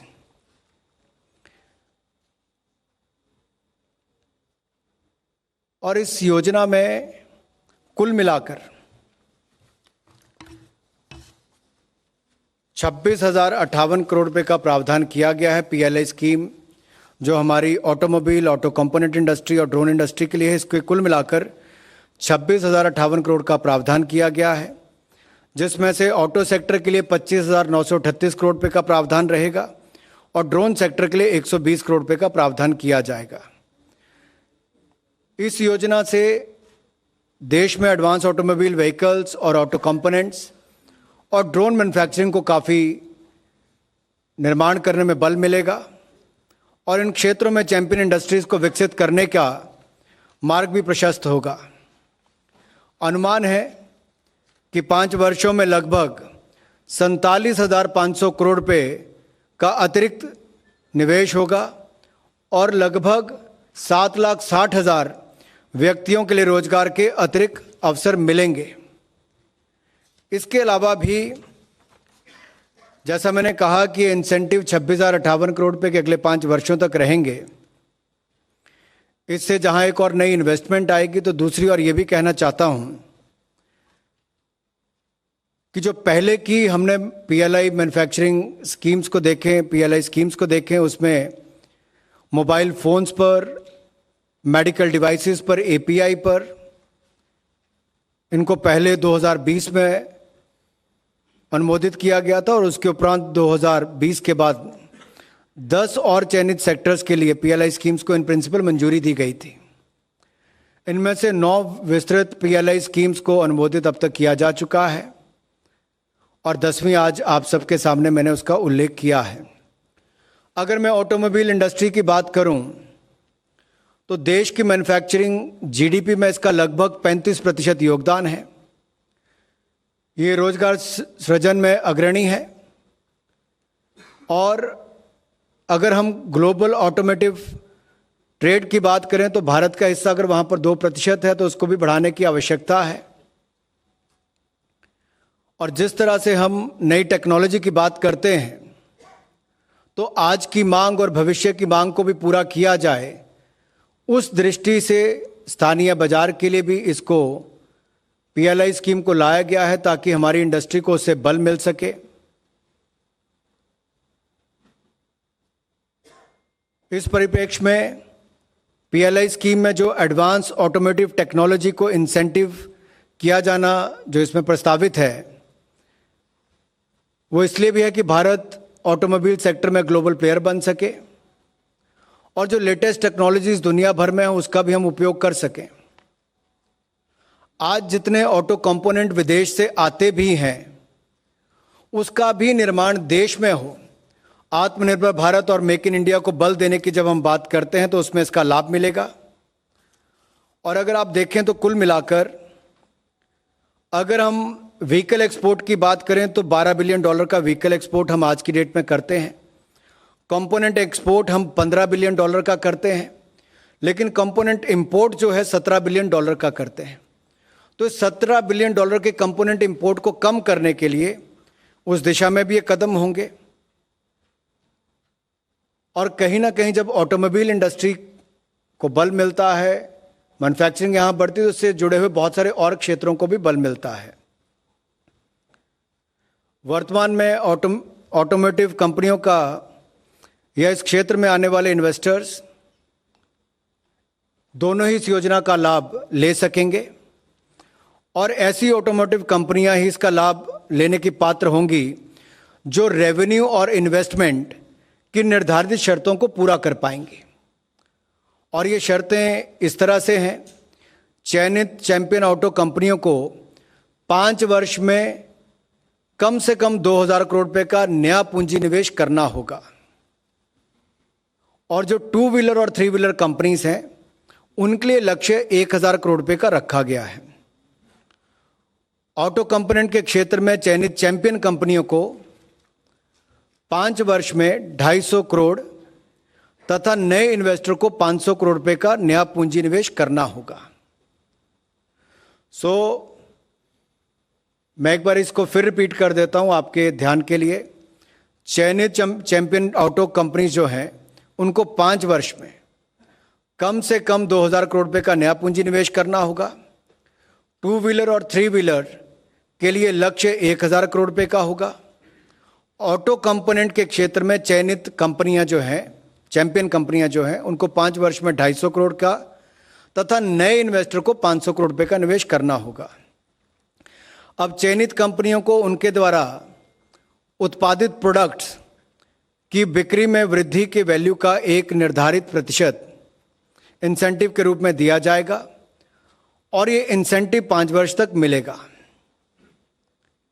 ये ऑटोमोबाइल इंडस्ट्री और ऑटो कंपोनेंट इंडस्ट्री के लिए है। ड्रोन इंडस्ट्री के बारे में मैं कहूँगा, ये एक ऐसा क्षेत्र है जो अभी नया भी है, लेकिन आज की मांग भी इसकी बड़ी और भविष्य की भी बड़ी है। और माननीय प्रधानमंत्री मोदी जी चाहते हैं ऑटोमोबाइल का क्षेत्र भी हो या फिर हमारा ड्रोन का क्षेत्र हो, नई टेक्नोलॉजी को लेकर हम इसमें दुनिया के मुकाबले में बराबरी पर खड़े हों। अगर आज आप देखें तो ड्रोन इंडस्ट्री की जो ओवरऑल ग्रोथ है आज के समय देखा जाए तो उसका टर्नओवर मात्र 80 करोड़ है, लेकिन इसमें जो इंसेंटिव दिया गया है वो 120 करोड़ है अगले कुछ सालों के लिए। इससे 2 बातें इनके लिए एक्सेप्शनल ट्रीटमेंट यहां पर जो दी गई है, उसमें ड्रोन के लिए जो वैल्यू एडिशन है उसको भी वैल्यू एडिशन जैसे बाकियों के लिए हम 50% पर देते हैं, यहां पर 40% उसको लिया गया है। इसको स्पेशल ट्रीटमेंट वहां पर भी दी गई है। और दूसरा जो पीएलआई का लाभ इसको मिलेगा, इसको वैल्यू एडिशन कांस्टेंट मिलेगी। बाकियों में तो कम होती चली जाती है साल दर साल, इसमें 20% लगातार उसको 20% पर मिलेगा मैन्युफैक्चरिंग पर। तो ये उसके लिए कुछ एक्सेप्शनल ट्रीटमेंट भी करके दी गई हैं। इससे पहले कि मैं माननीय टेलीकॉम मिनिस्टर को आगे कुछ कहने के लिए कहूं, मैं 1-2 बातें का उल्लेख आपके सामने जरूर कहूंगा, क्योंकि कई बार ये धारणा खड़ी की जाती है कि अगर ये नई स्कीम आ गई तो पिछली का क्या होगा। तो इसमें मैं आपको थोड़ा स्पष्ट कर दूं कि पहले से प्रभावी जो पीएलआई स्कीम्स हैं, जो एडवांस केमिस्ट्री सेल के लिए जो 18,000 करोड़ रुपए की 18,100 करोड़ रुपए की जो योजना भी चल रही है वो भी, और faster adoption of manufacturing of electrical vehicles जिसको हम फेम स्कीम भी कहते हैं, जो लगभग 10,000 करोड़ रुपए की है। ये दोनों योजनाओं के साथ ये पीएलआई स्कीम जो है ये इसके साथ उसको भी बढ़ावा देंगे। इसका इंसेंटिव का लाभ भी उनको वहां पर मिलता रहेगा। जहां से एक और पर्यावरण की दृष्टि से हमें इसका लाभ मिलने वाला है, इलेक्ट्रिकल व्हीकल्स की बात हो, हाइड्रोजन सेल्स की बात हो, ये तेजी से आगे बढ़ने के लिए हमें सक्षम भी बनाएगा भारत को, और साथ ही साथ हमें नई टेक्नोलॉजी, नए कंपोनेंट्स की मैन्युफैक्चरिंग और नए व्हीकल्स की मैन्युफैक्चरिंग में भी इसको लाभ देगा। ड्रोन के लिए जो पीएलआई योजना है, वहां 3 वर्षों में 5,000 करोड़ से अधिक का नया निवेश आने की उम्मीद है।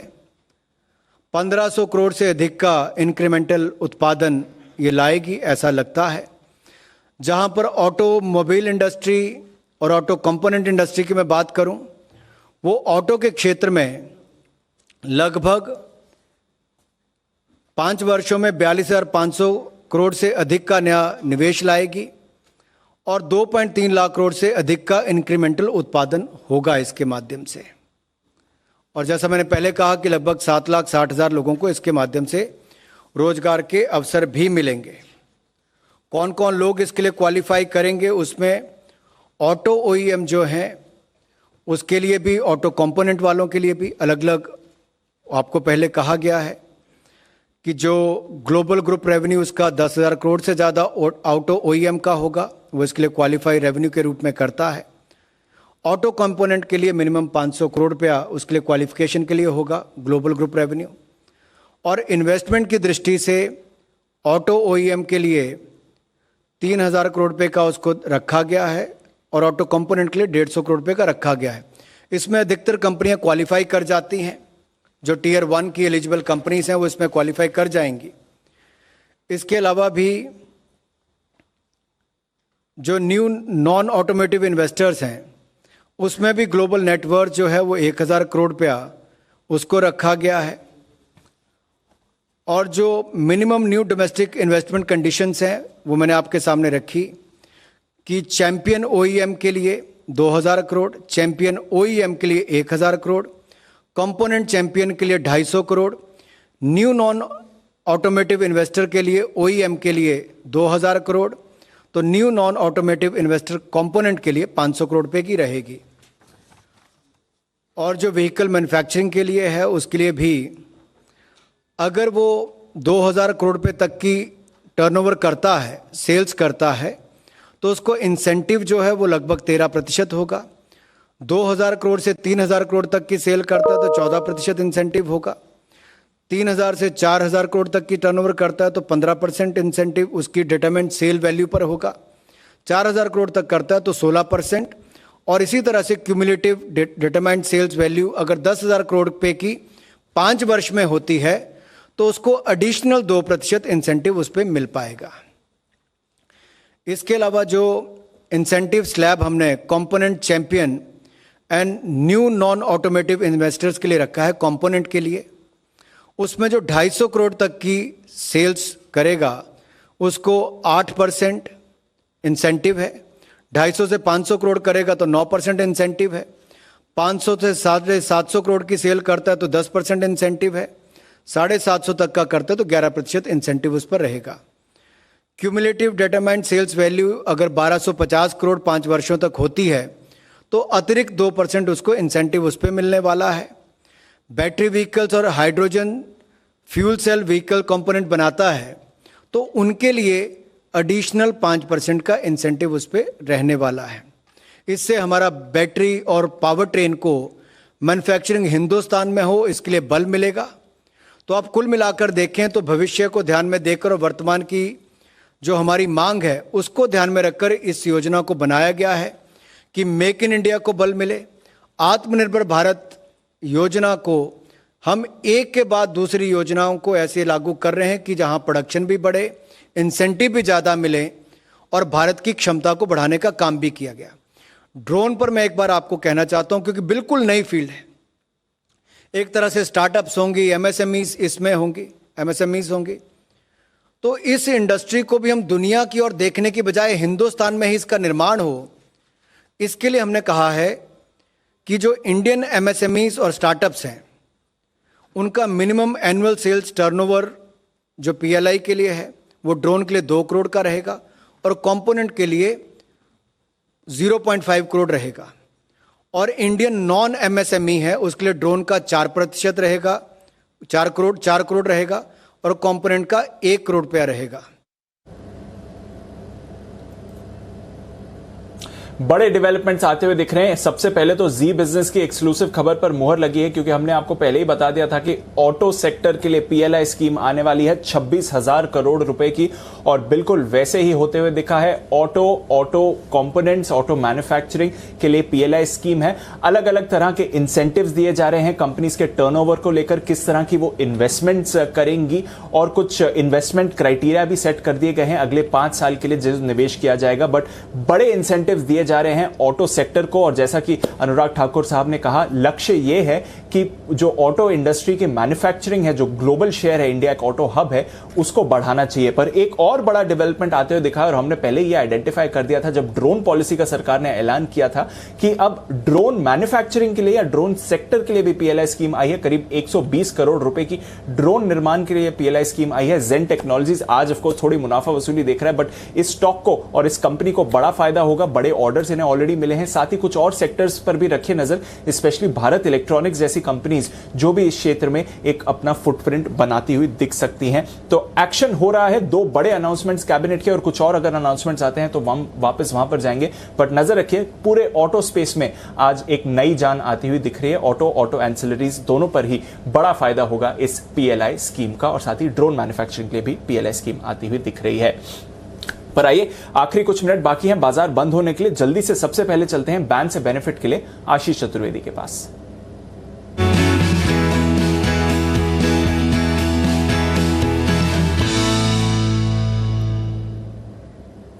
बताएं आशीष, 8 स्टॉक्स हैं इस समय वायदा कारोबार की बैन लिस्ट में। पहले तो बताएं कोई है इनमें से नाम जो बाहर आ सकते हैं? दीपांशु, कोई भी स्टॉक ऐसा नहीं है जिसके मार्केट वाइड पोजीशन लिमिट जो है फिलहाल 80% से नीचे हो।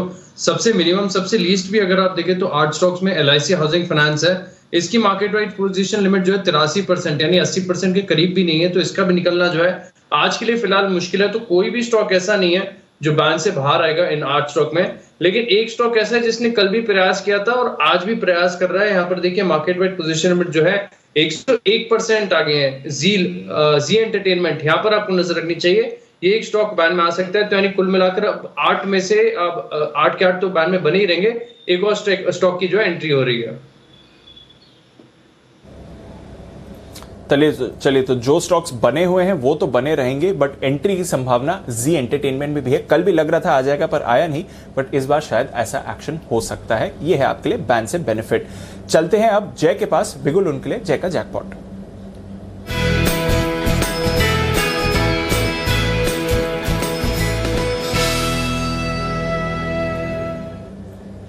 बताएं जय। जी दीप, ऑटो सेक्टर पर हम काफी लो लेवल से बुलिश थे, 97, 9800 से इनफैक्ट, और वो अच्छे लेवल्स ऊपर की तरफ 10,200 के देखने मिले। अब मुझे ऐसा लग रहा है कि जो हिसाब से एक inverse head and shoulders pattern का ब्रेकआउट आ रहा है निफ्टी ऑटो में, वहां पे और भी हमें दम देखने मिल सकता है दीप। एंड इसीलिए बजाज ऑटो पर मेरा बाय रिकमेंडेशन है। बजाज ऑटो का आप 3800 के स्ट्राइक का कॉल ऑप्शन खरीदे, 78, 79 की रेंज में मिल रहा है।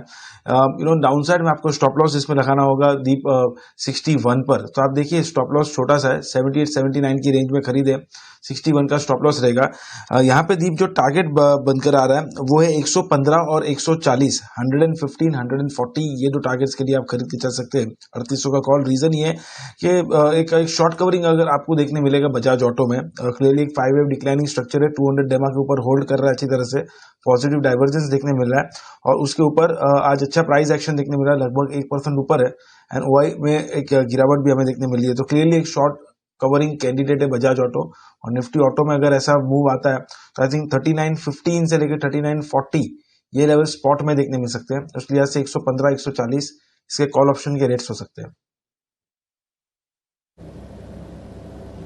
ओके, तो 115 से 140 ये है आपके लिए टारगेट बजाज ऑटो पर। 3800, 3800 का कॉल खरीद कर चलें, ये है जय की राय। चलिए, बजाज ऑटो पर है नजर, एक्शन है, सारे ऑटो स्टॉक्स पर मूवमेंट आ रहा है, पर बाजार पर क्या करके जाना चाहिए, फाइनल मार्केट स्ट्रैटेजी चलते हैं इसके लिए अनिल जी के पास। कभी कभी खुशी के लिए कुछ ज्यादा नहीं, एक अनजान दोस्त ही काफी है। एबिक्स कैश हर खुशी के लिए काफी है।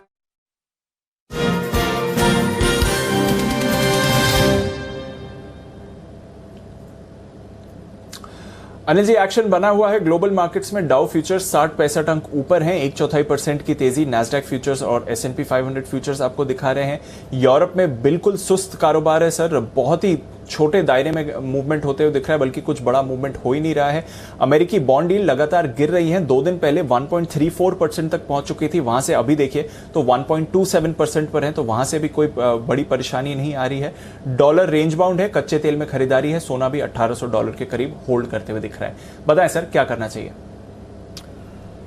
तेजी की पोजीशन बरकरार रखें दीप, कहीं कोई दिक्कत नहीं है। बहुत ही बढ़िया ब्रेकआउट है, फर्स्ट क्लास, शानदार, बेहतरीन। जो नाम आप देना चाहें, 17,525 के आसपास निफ्टी लाइफ टाइम हाई पर बंद हो रहा है। जो 17,425 की हम लगातार बात कर रहे थे उसके ऊपर, और उसके ऊपर बढ़िया ब्रेकआउट हो गया। तो आपके जितने शॉर्ट्स हैं निफ्टी में वो सब काट लेने चाहिए, लॉन्ग पोजीशन बनानी चाहिए। इनकेस गलती से कल ग्लोबल मार्केट्स की वजह से नीचे खुले तो फिर से ऐड करने के लिए जगह रखें।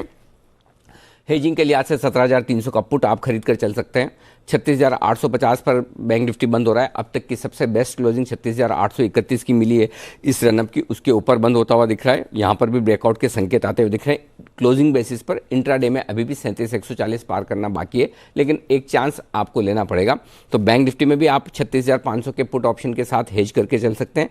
निफ्टी में भी दोनों में लॉन्ग पोजीशन बनाकर रखनी चाहिए, और दोनों में से एक ही में बनानी है तो आप निफ्टी में बना सकते हैं, कोई दिक्कत नहीं। यहाँ पर बढ़िया ब्रेकआउट होता हुआ दिख रहा है, तो लॉन्ग पोजीशन के साथ बरकरार रखें, बने रहें जी। बिल्कुल, तो लॉन्ग पोजीशन को रखना है बरकरार, बने रहें, ये है आपके लिए अनिल जी की तरफ से राय। इस समय एक्शन भरपूर होते हुए दिख रहा है इस पूरे स्पेस पर।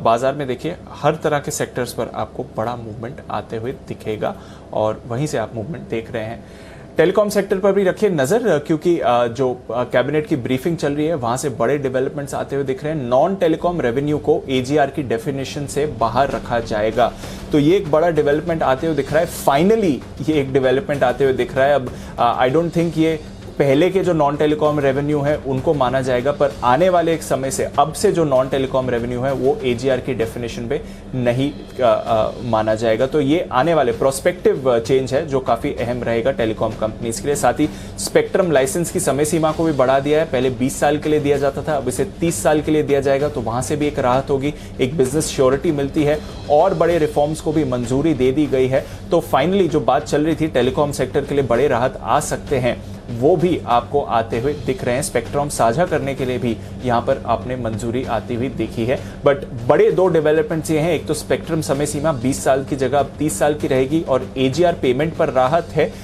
पुराने एजीआर पेमेंट पे तो शायद ये नहीं होगा, बट आने वाले समय के लिए नॉन टेलीकॉम रेवेन्यू को एजीआर में कैलकुलेट नहीं किया जाएगा, तो ये एक राहत की बात आती हुई दिख रही है। और अब देख रहे हैं वोडाफोन 4% ऊपर है, साथ ही हम देख रहे हैं भारतीय एयरटेल में तो लगातार तेजी है, लाइफ हाई पर आज ट्रेड करते हुए दिख रहा है। 730 के लेवल पर ये काउंटर इस समय आया है और भारतीय एयरटेल पर लगातार बुलिश व्यू रहा है आशु जी का भी। आशु जी, भारतीय एयरटेल क्या करें सर, लाइफ हाई पर है और खबरों का भी सपोर्ट आ रहा है, यहां से भी और एक्शन बना रहेगा इस काउंटर में? दीपांशु, बिल्कुल बना रहेगा। पिछले कुछ दिनों में जब ये 650 670 आया था तो मैंने कहा अब तो बिल्कुल ये नए जोन के अंदर चला गया, अब तो डिलीवरी लेके इसको भूल जाना चाहिए, क्योंकि जो पुराना पेशेंस था टेस्ट किया था तो वो जो फ्यूचर या जो ट्रेडर्स होते हैं वो इतने पेशेंस के बाद इतना लंबा रख नहीं सकते। तो ये तो दीपांशु मेरा स्टिल व्यू है कि ये तो डिलीवरी लेके अब भूल जाना चाहिए स्टॉक। ये तो मतलब इतने सालों की पेशेंस अब रंग ला रही है स्टॉक के अंदर, तो ये तो मतलब अभी तो लंबा चलेगा दीपांशु। मतलब इट वाज वेल डिजर्व और ओवर डिलेड, और जो अब चीज हुई है ये पहले होनी चाहिए थी। आई थिंक जो लास्ट 1-1.5 साल की अंडर परफॉर्मेंस थी that added to the irritation, but I think suitably rewarded हो रहे हैं सब, और ये तो डिलीवरी लेके बिल्कुल भूल जाएं भारती को। भारतीय एयरटेल और आज टेलीकॉम स्टॉक्स पर जो एक्शन होता हुआ दिख रहा है, एजीआर मामले में जो राहत का संकेत आता दिख रहा है। वोडाफोन आइडिया फिर से 9 रुपए के ऊपर निकलता हुआ 6% ऊपर, लेकिन अब जिनको राहत मिलेगी वो है बैंक्स, और वो बैंक्स जिन्होंने इन कंपनियों को दिए हैं पैसे। और आज सरकारी बैंकों के लिए तेजी की वजह भी वही होती दिख रही है। आज सुबह सुबह और दिन के दौरान हमारे सारे एक्सपर्ट्स को सरकारी बैंक इसी वजह से पसंद आते हुए दिखे हैं। एक बैंक जिसका डायरेक्ट कनेक्शन होता है वो है आईडीएफसी फर्स्ट बैंक। जरा इस बैंक को लेकर आइए, आपके सामने लगभग 2% के आसपास की मजबूती आईडीएफसी फर्स्ट बैंक में भी दिखेगी। जाहिर सी बात है कि टेलीकॉम मामले में, एजीआर मामले में अगर राहत मिलती है टेलीकॉम कंपनियों को और उनके पेमेंट करने की कैपेसिटी फिर से बढ़ती है तो इन कंपनियों के लिए होगा बड़ा फायदा, इन बैंक्स के लिए होगा बड़ा फायदा। आईडीएफसी फर्स्ट बैंक 49 रुपए के पार निकलता हुआ। जय, जरा देखिए इसके चार्ट्स और दीजिए अपनी राय जल्दी से। IDFC first bank Anil ji, बढ़िया ब्रेकआउट आज के ट्रेडिंग सेशन में देखने मिल रहा है, इसमें 200 डेमा के ऊपर, और मुझे ऐसा लग रहा है अनिल जी के ऑन अ पोजिशनल बेसिस भी इसका एक 3 wave corrective pattern monthly charts पर खत्म होने में है। ये मंथ में 14% अप है और मुझे ऐसा लग रहा है कि डेफिनेटली पॉजिटिव क्लोज हो सकता है, और अगर वो हो जाता है अनिल जी देन इसके पोजिशनल टारगेट्स जो बनेंगे on the upside would be somewhere around 58 के टारगेट्स में पोजिशनली देखने मिल सकते हैं। शॉर्ट टर्म लिया से अनिल जी देखूं अनिल जी तो मुझे ऐसा लग रहा है कि 52 के लेवल्स देखने मिल सकते हैं, 52। सो 52 से 58 की रेंज है short to medium term. Okay, तो नजर रखिए क्योंकि टेलीकॉम कंपनीज को राहत है, पर साथ ही बैंक्स जिन्होंने टेलीकॉम कंपनीज को लोन्स दिए हुए हैं उनके लिए भी राहत है। IDFC first bank of course front end centre आता है, एसबीआई को बड़ा राहत इसके लिए आते हुए दिखेगा। साथ ही आप नजर रखिए इंडसइंड बैंक, क्योंकि वहां पर भी एक बड़ा टेलीकॉम एक्सपोजर है, तो यहां पर भी आपको एक्शन बनते हुए दिखेगा। चलिए, एक्शन पैक डे, नई रिकॉर्ड ऊंचाई निफ्टी पर पहली बार 17,500 के ऊपर इंट्राडे में गया और पहली बार 17,500 के ऊपर क्लोजिंग देने के लिए भी तैयार होते हुए दिख रहा है निफ्टी। तो बड़ा एक्शन आपको आते हुए दिखा है, सेंसेक्स भी रिकॉर्ड ऊंचाई की तरफ जाते हुए दिख रहा है और बैंक निफ्टी पर भी रखिए नजर, क्योंकि यहां पर भी आप 36,800 के ऊपर की क्लोजिंग के लिए तैयार हो रहे हैं। कहां से आया है support? Of course telecom stocks तो फोकस में रहे हैं। भारतीय एयरटेल 5% ऊपर, पर नजर रखिए एनटीपीसी आज का स्टार ऑफ द डे 7.5% ऊपर। लगातार 2 दिनों से हम देख रहे हैं निफ्टी के टॉप गेनर्स में एनटीपीसी, कोल इंडिया, ओएनजीसी, इन तीनों का नाम आते हुए दिख रहा है और आज भी कोई एक्सेप्शन नहीं है। साथ ही पावर ग्रिड यहां पर भी 2.5% की तेजी बनती हुई दिखी है। इसके अलावा टाइटन एक बार फिर से नई रिकॉर्ड ऊंचाई पर, एचसीएल टेक्नोलॉजीज बड़े डेवलपमेंट्स इस पर एक्शन आते हुए, टाटा मोटर्स यहां पर खरीदारी, बजाज ऑटो, हीरो मोटोकॉप यहां से भी पूरा पार्टिसिपेशन आते हुए दिखा। टीसीएस नई रिकॉर्ड ऊंचाई पर, यह काउंटर भी और निफ्टी की तेजी में इसका भी एक बड़ा रोल रहा है। साथ ही इन्फोसिस वापस 1700 के ऊपर आपको आते हुए दिखा है। ब्रेथ काफी मजबूत, 50 में से 40 निफ्टी स्टॉक्स पॉजिटिव क्लोज होते हुए दिख रहे हैं। टॉप लूजर टाटा कंज्यूमर सिर्फ और सिर्फ 1% नीचे। एक्सिस बैंक थोड़ा सपाट, अल्ट्राटेक, ब्रिटानिया और एचडीएफसी बैंक में भी कुछ ज्यादा बड़ा एक्शन नहीं आपको आते हुए दिखा। वायदा कारोबार पर आइए और यहां पर जबरदस्त तेजी आपको आती हुई दिखी है। एसआरएफ में एक बार फिर से 6% ऊपर। टाटा पावर, 4 एक्सपर्ट्स ने आज सुबह यहां पर आपको खरीदारी की राय दी थी। स्पेशल पिक में 5.5% की तेजी आती हुई दिखी। एम्फेसिस और माइंडट्री दोनों मिड कैप आईटी के काउंटर्स काफी एक्टिव रहे। इसके अलावा मेट्रोपोलिस, स्ट्राइड्स फार्मा यहां पर आपने खरीदारी देखी। वोडाफोन आइडिया 9 रुपए के ऊपर जाते हुए, बट नजर रखिए Canara bank, bank of Baroda, PNB जैसे काउंटर्स को, क्योंकि यहां पर भी आपने बड़ी तेजी देखी है। फेडरल, आरबीएल और बंधन बैंक यहां पर भी आपने बड़ा एक्शन बनते हुए देखा है। इसके अलावा बीईएल नई लाइफ हाई पर ये स्टॉक ट्रेड करते हुए, अशोक लेलैंड, मदरसन सुमी, भारत फोर्ज, बाटा, डॉक्टर लाल, आईईएक्स एक बार फिर से, एमएनएम फाइनेंस, इंटरग्लोब एविएशन और साथ ही एबी फैशन, कोफोर्ज यहां पर भी बड़ी खरीदारी होती हुई दिखी है। तो ब्रॉड बेस्ड पार्टिसिपेशन रहा, लगभग सभी सेक्टर्स ने यहां पर अच्छी मूव आपको दिखाई है। नाल्को में है खरीद वसूली, आईबी हाउसिंग हल्का सा दबाव आते हुए दिखा। कॉनकॉर्ड, पीआई इंडस्ट्रीज, आईआरसीटीसी मुनाफा वसूली का दिन आज, और साथ ही फाइजर, एस्कॉर्ट्स और यूनाइटेड स्पिरिट्स यहां पर थोड़ी शांति दिखी। बट अनिल जी 17,500 के ऊपर पहली बार निफ्टी की क्लोजिंग आती हुई दिखी। जो रेंज ब्रेकआउट की आप बात कर रहे थे आज आते हुए दिखा, और निफ्टी बैंक भी अच्छी तेजी के साथ करीब 250 अंक ऊपर, 36,850 के ऊपर प्रोविजनल क्लोजिंग यहां पर आती हुई। सर बिल्कुल, तो शानदार ब्रेकआउट निफ्टी में आता हुआ एक बार फिर से लंबे इंतजार के बाद पूरे 8 ट्रेडिंग सेशन लगे 17,300 17,400 की रेंज में बंद होते होते, और जब 17,400 के लेवल को बंद करने के लिए पार किया तो बड़ी स्टाइल से किया। ऐसा नहीं कि भाई ठीक है 17,401, 405, 420, 425 पे बंद हो गए ना, पूरे 17,500 के पार निकलकर शानदार क्लोजिंग होती थी। यानी कि मतलब कोई ब्रेकआउट को लेके कोई वो कभी कभी है ना, हमारे कुणाल जी, राकेश जी बोल भी देते हैं कि ये फॉल्स ब्रेकआउट हुआ है, क्योंकि एक आध दिन के बाद जब नीचे आ जाता है। तो कुणाल जी इस केस में कहीं फॉल्स ब्रेकआउट वाला मामला तो नहीं ना, एकदम परफेक्ट है ना। 17,400 के ऊपर आराम से आपको 125-150 पॉइंट, जहाँ से ऊपर 17,400 से ब्रेकआउट चाहिए था, बढ़िया दिया है ना, एकदम फर्स्ट क्लास। अनिल जी बहुत ही शानदार ब्रेकआउट है। अनिल जी जिस तरह का ब्रेकआउट आता हुआ दिख रहा है, 17,500 के ऊपर क्लोज आना अनिल जी बहुत बड़ी बात है। लगातार बाजार आउट परफॉर्म कर रहा है, और अब बैंक निफ्टी में भी अनिल जी कुछ कुछ सुगबुगाहट देखने को मिल रही है। तो अनिल जी आपकी मुस्कान की असली वजह तो मुझे लगता है बैंक निफ्टी में जो जिस तरह का स्ट्रक्चर बन रहा है वो है। बिल्कुल, जय, फिर सुमित जी, फिर आशु सर, सबके सब बैंक निफ्टी में मेरा साथ देने के तैयार है, तो फिर तो मुस्कुराहट तो होनी है।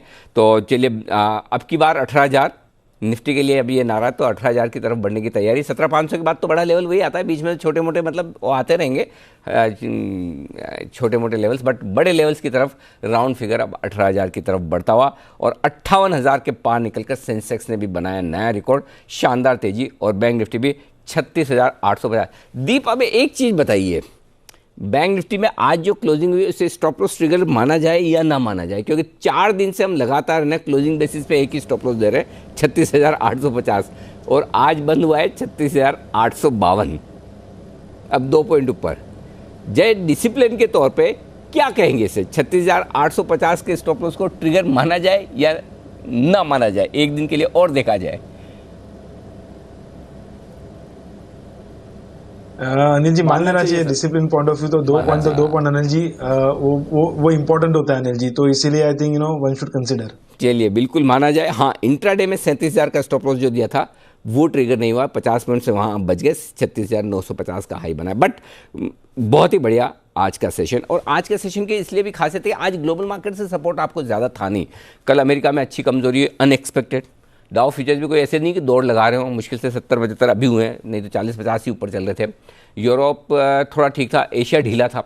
तो उस लिहाज से ऐसा नहीं कि ग्लोबल मार्केट्स में तोड़फोड़ तेजी हो रही हो, लेकिन हम जो बात कर रहे थे कि दीप सुबह पूछ भी रहे थे कि नए ट्रिगर्स क्या, तो नए ट्रिगर्स में हम यही बात कर रहे थे कि देखिए हम ज़्यादा बढ़ेंगे ग्लोबल मार्केट्स के मुकाबले में, और कमजोरी आई अमेरिका में तो हम कम गिरेंगे। तो हमारी आउट परफॉर्मेंस, हमारी बेहतर प्रदर्शन करने की जो आदत बनी है पिछले कुछ दिनों से निफ्टी, सेंसेक्स और हमारे ब्रॉडर मार्केट की, वो बरकरार रहेगी। मिड कैप और स्मॉल कैप इंडेक्स भी नए हाइज बनाते हुए आज के सेशन में 1% की मजबूती मिड कैप इंडेक्स में होती हुई दिख रही है। पूरे 303 पॉइंट ऊपर है आज मिड कैप इंडेक्स, और स्मॉल कैप इंडेक्स भी आप देखेंगे यहाँ पर भी लगभग 1% की तेजी होती हुई दिख रही है। तो रिकॉर्ड बनने का सिलसिला चारों इंडेक्स में, खाली एक बैंक निफ्टी और रिकॉर्ड बनाने में पीछे रहा है, बाकी सब के सब रिकॉर्ड बनाते हुए।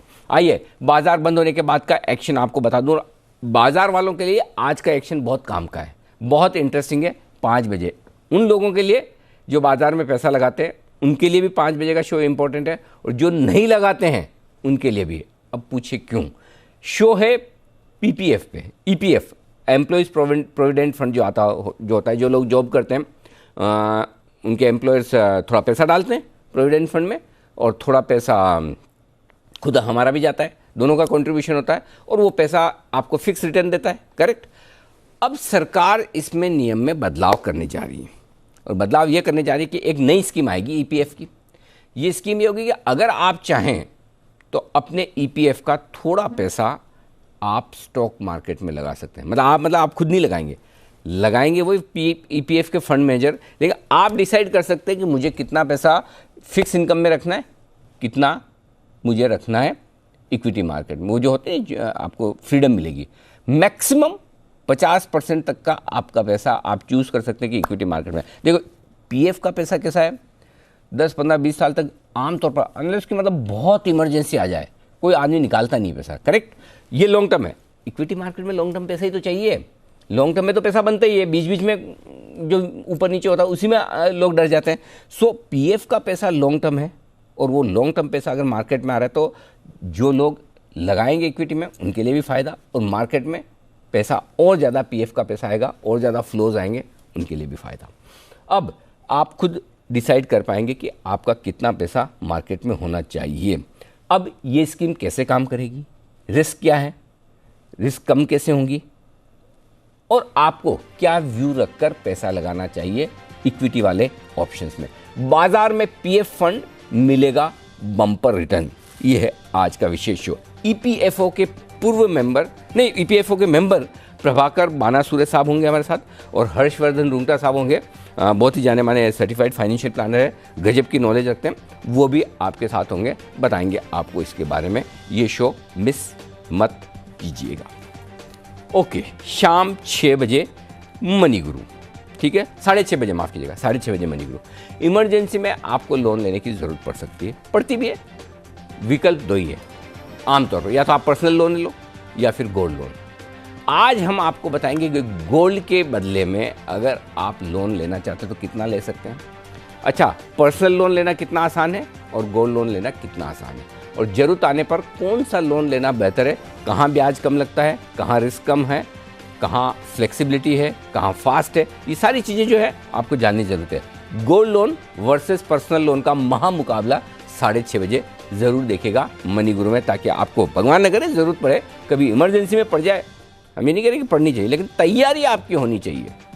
ज़रूरत पड़ जाए तो आपको पता होना चाहिए कि इमरजेंसी में पैसा चाहिए, गोल्ड लोन की तरफ भागें या पर्सनल लोन की तरफ। अच्छा, इसके बाद 6:40 पर हर बुधवार को लगती है आपके लिए म्यूचुअल फंड की मास्टर क्लास। आज फिर से लगेगी। मेरे म्यूचुअल फंड के हमारे साथ होंगे ETF सेल्स के हेड उमेश कुमार डायला साहब। वो हमें बताएंगे कि भाई ESG, ये एक नई तरह की इन्वेस्टिंग चल रही है। ESG इन्वेस्टिंग क्या होती है, ESG स्टॉक्स में आप कैसे निवेश कर सकते हैं, ये है क्या, किस तरह के स्टॉक्स होते हैं, सारी डिटेल्स आपको मिलेगी ESG से रिलेटेड, ESG इन्वेस्टमेंट से रिलेटेड। हमारे साथ मिरई एसेट म्यूचुअल फंड के ETF sales head Umesh Kumar Dela साहब होंगे, और रात 8 बजे इंडिया 360 डिग्री। देश दुनिया की सारी खबरों का तो यहाँ विश्लेषण होता ही है। आज हम आपको समझाएंगे एक बेहतरीन चीज़। आज से एक चीज़, आज नहीं, हमने एक खास सेगमेंट आज से ही शुरू किया है। और ये सेगमेंट ऐसा है जिसमें हम आपको हर रोज एक कुछ न कुछ शब्द, कोई न कोई मुद्दा, कोई न कोई टॉपिक आपको आसान भाषा में समझाएंगे। और आज का टॉपिक होगा PLI। सब PLI स्कीम, ऑटो में PLI, टेक्सटाइल में PLI, इसमें PLI, उसमें PLI, सब में PLI। अब लेकिन PLI है क्या? PLI मामला क्या है भाई? आज का टॉपिक है PLI। तो PLI स्कीम क्या है, कैसे काम करती है, आप कैसे फ़ायदा उठा सकते हैं, इस पर हमने आपको समझाने का इरादा रखा है। और ये रोज़ हम आपको कुछ न कुछ स्कीम, कोई न कोई शब्द, कोई न कोई इस वक्त की माहौल में जो सबसे ज़्यादा पॉपुलर चीज़ें वो आपको बताने की कोशिश करेंगे, ताकि वो सब क्या मतलब है, वो इधर उधर खींचातान वाले और वो डिबेट देखेंगे, चीखना चिल्लाना, ये इसको बोल रहा है, वो उसको बोल रहा है, आपस में एक दूसरे के आना जाना कुछ होता नहीं है, हल्ला गुल्ला शोर शराबा, 1 घंटे बाद सरदर्द। इससे बढ़िया कुछ काम की चीज़ देखें, समझें, क्वालिटी कंटेंट। और देखो, क्वालिटी कंटेंट भी हर किसी के बस की बात नहीं, देखना भी और बनाना भी। बनाने की कोशिश हम कर रहे हैं, देखने की कोशिश आप करिए, क्योंकि क्वालिटी लोगों को ही पसंद आएगी। सो बढ़िया चीज़ देखिए। रात को 8 बजे इंडिया 360 डिग्री की जो हमारी बुलेटिन है, प्राइम टाइम बुलेटिन, उसमें हम रोज़ आपको कुछ न कुछ अच्छा नॉलेज देने वाले जो करंट अफेयर्स के आसपास है।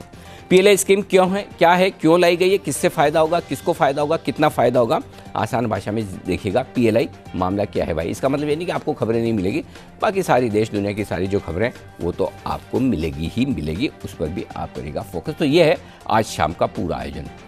बंद हो चुके हैं बाजार। फाइनल क्लोजिंग 17,519, 139 अंकों की तेजी के साथ निफ्टी 0.5% मजबूत और सेंसेक्स 550 अंक मजबूत।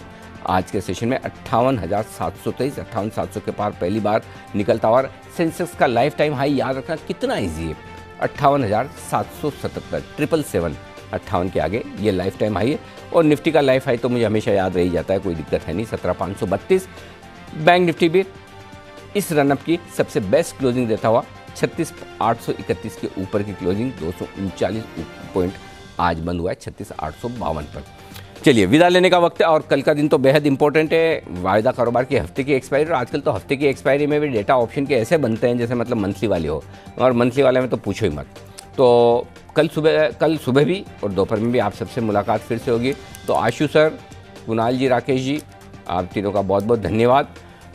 और वागले साहब, जय ठक्कर साहब, साथ ही हमारे सचिन जी, आप तीनों का भी बहुत बहुत शुक्रिया। और पूना वाले किरण जी का भी दिल से धन्यवाद हमारा साथ देने के लिए। मुझे और दीप को दीजिए इजाज़त। बस छोटा सा ब्रेक, जल्द लौटेंगे। नमस्कार।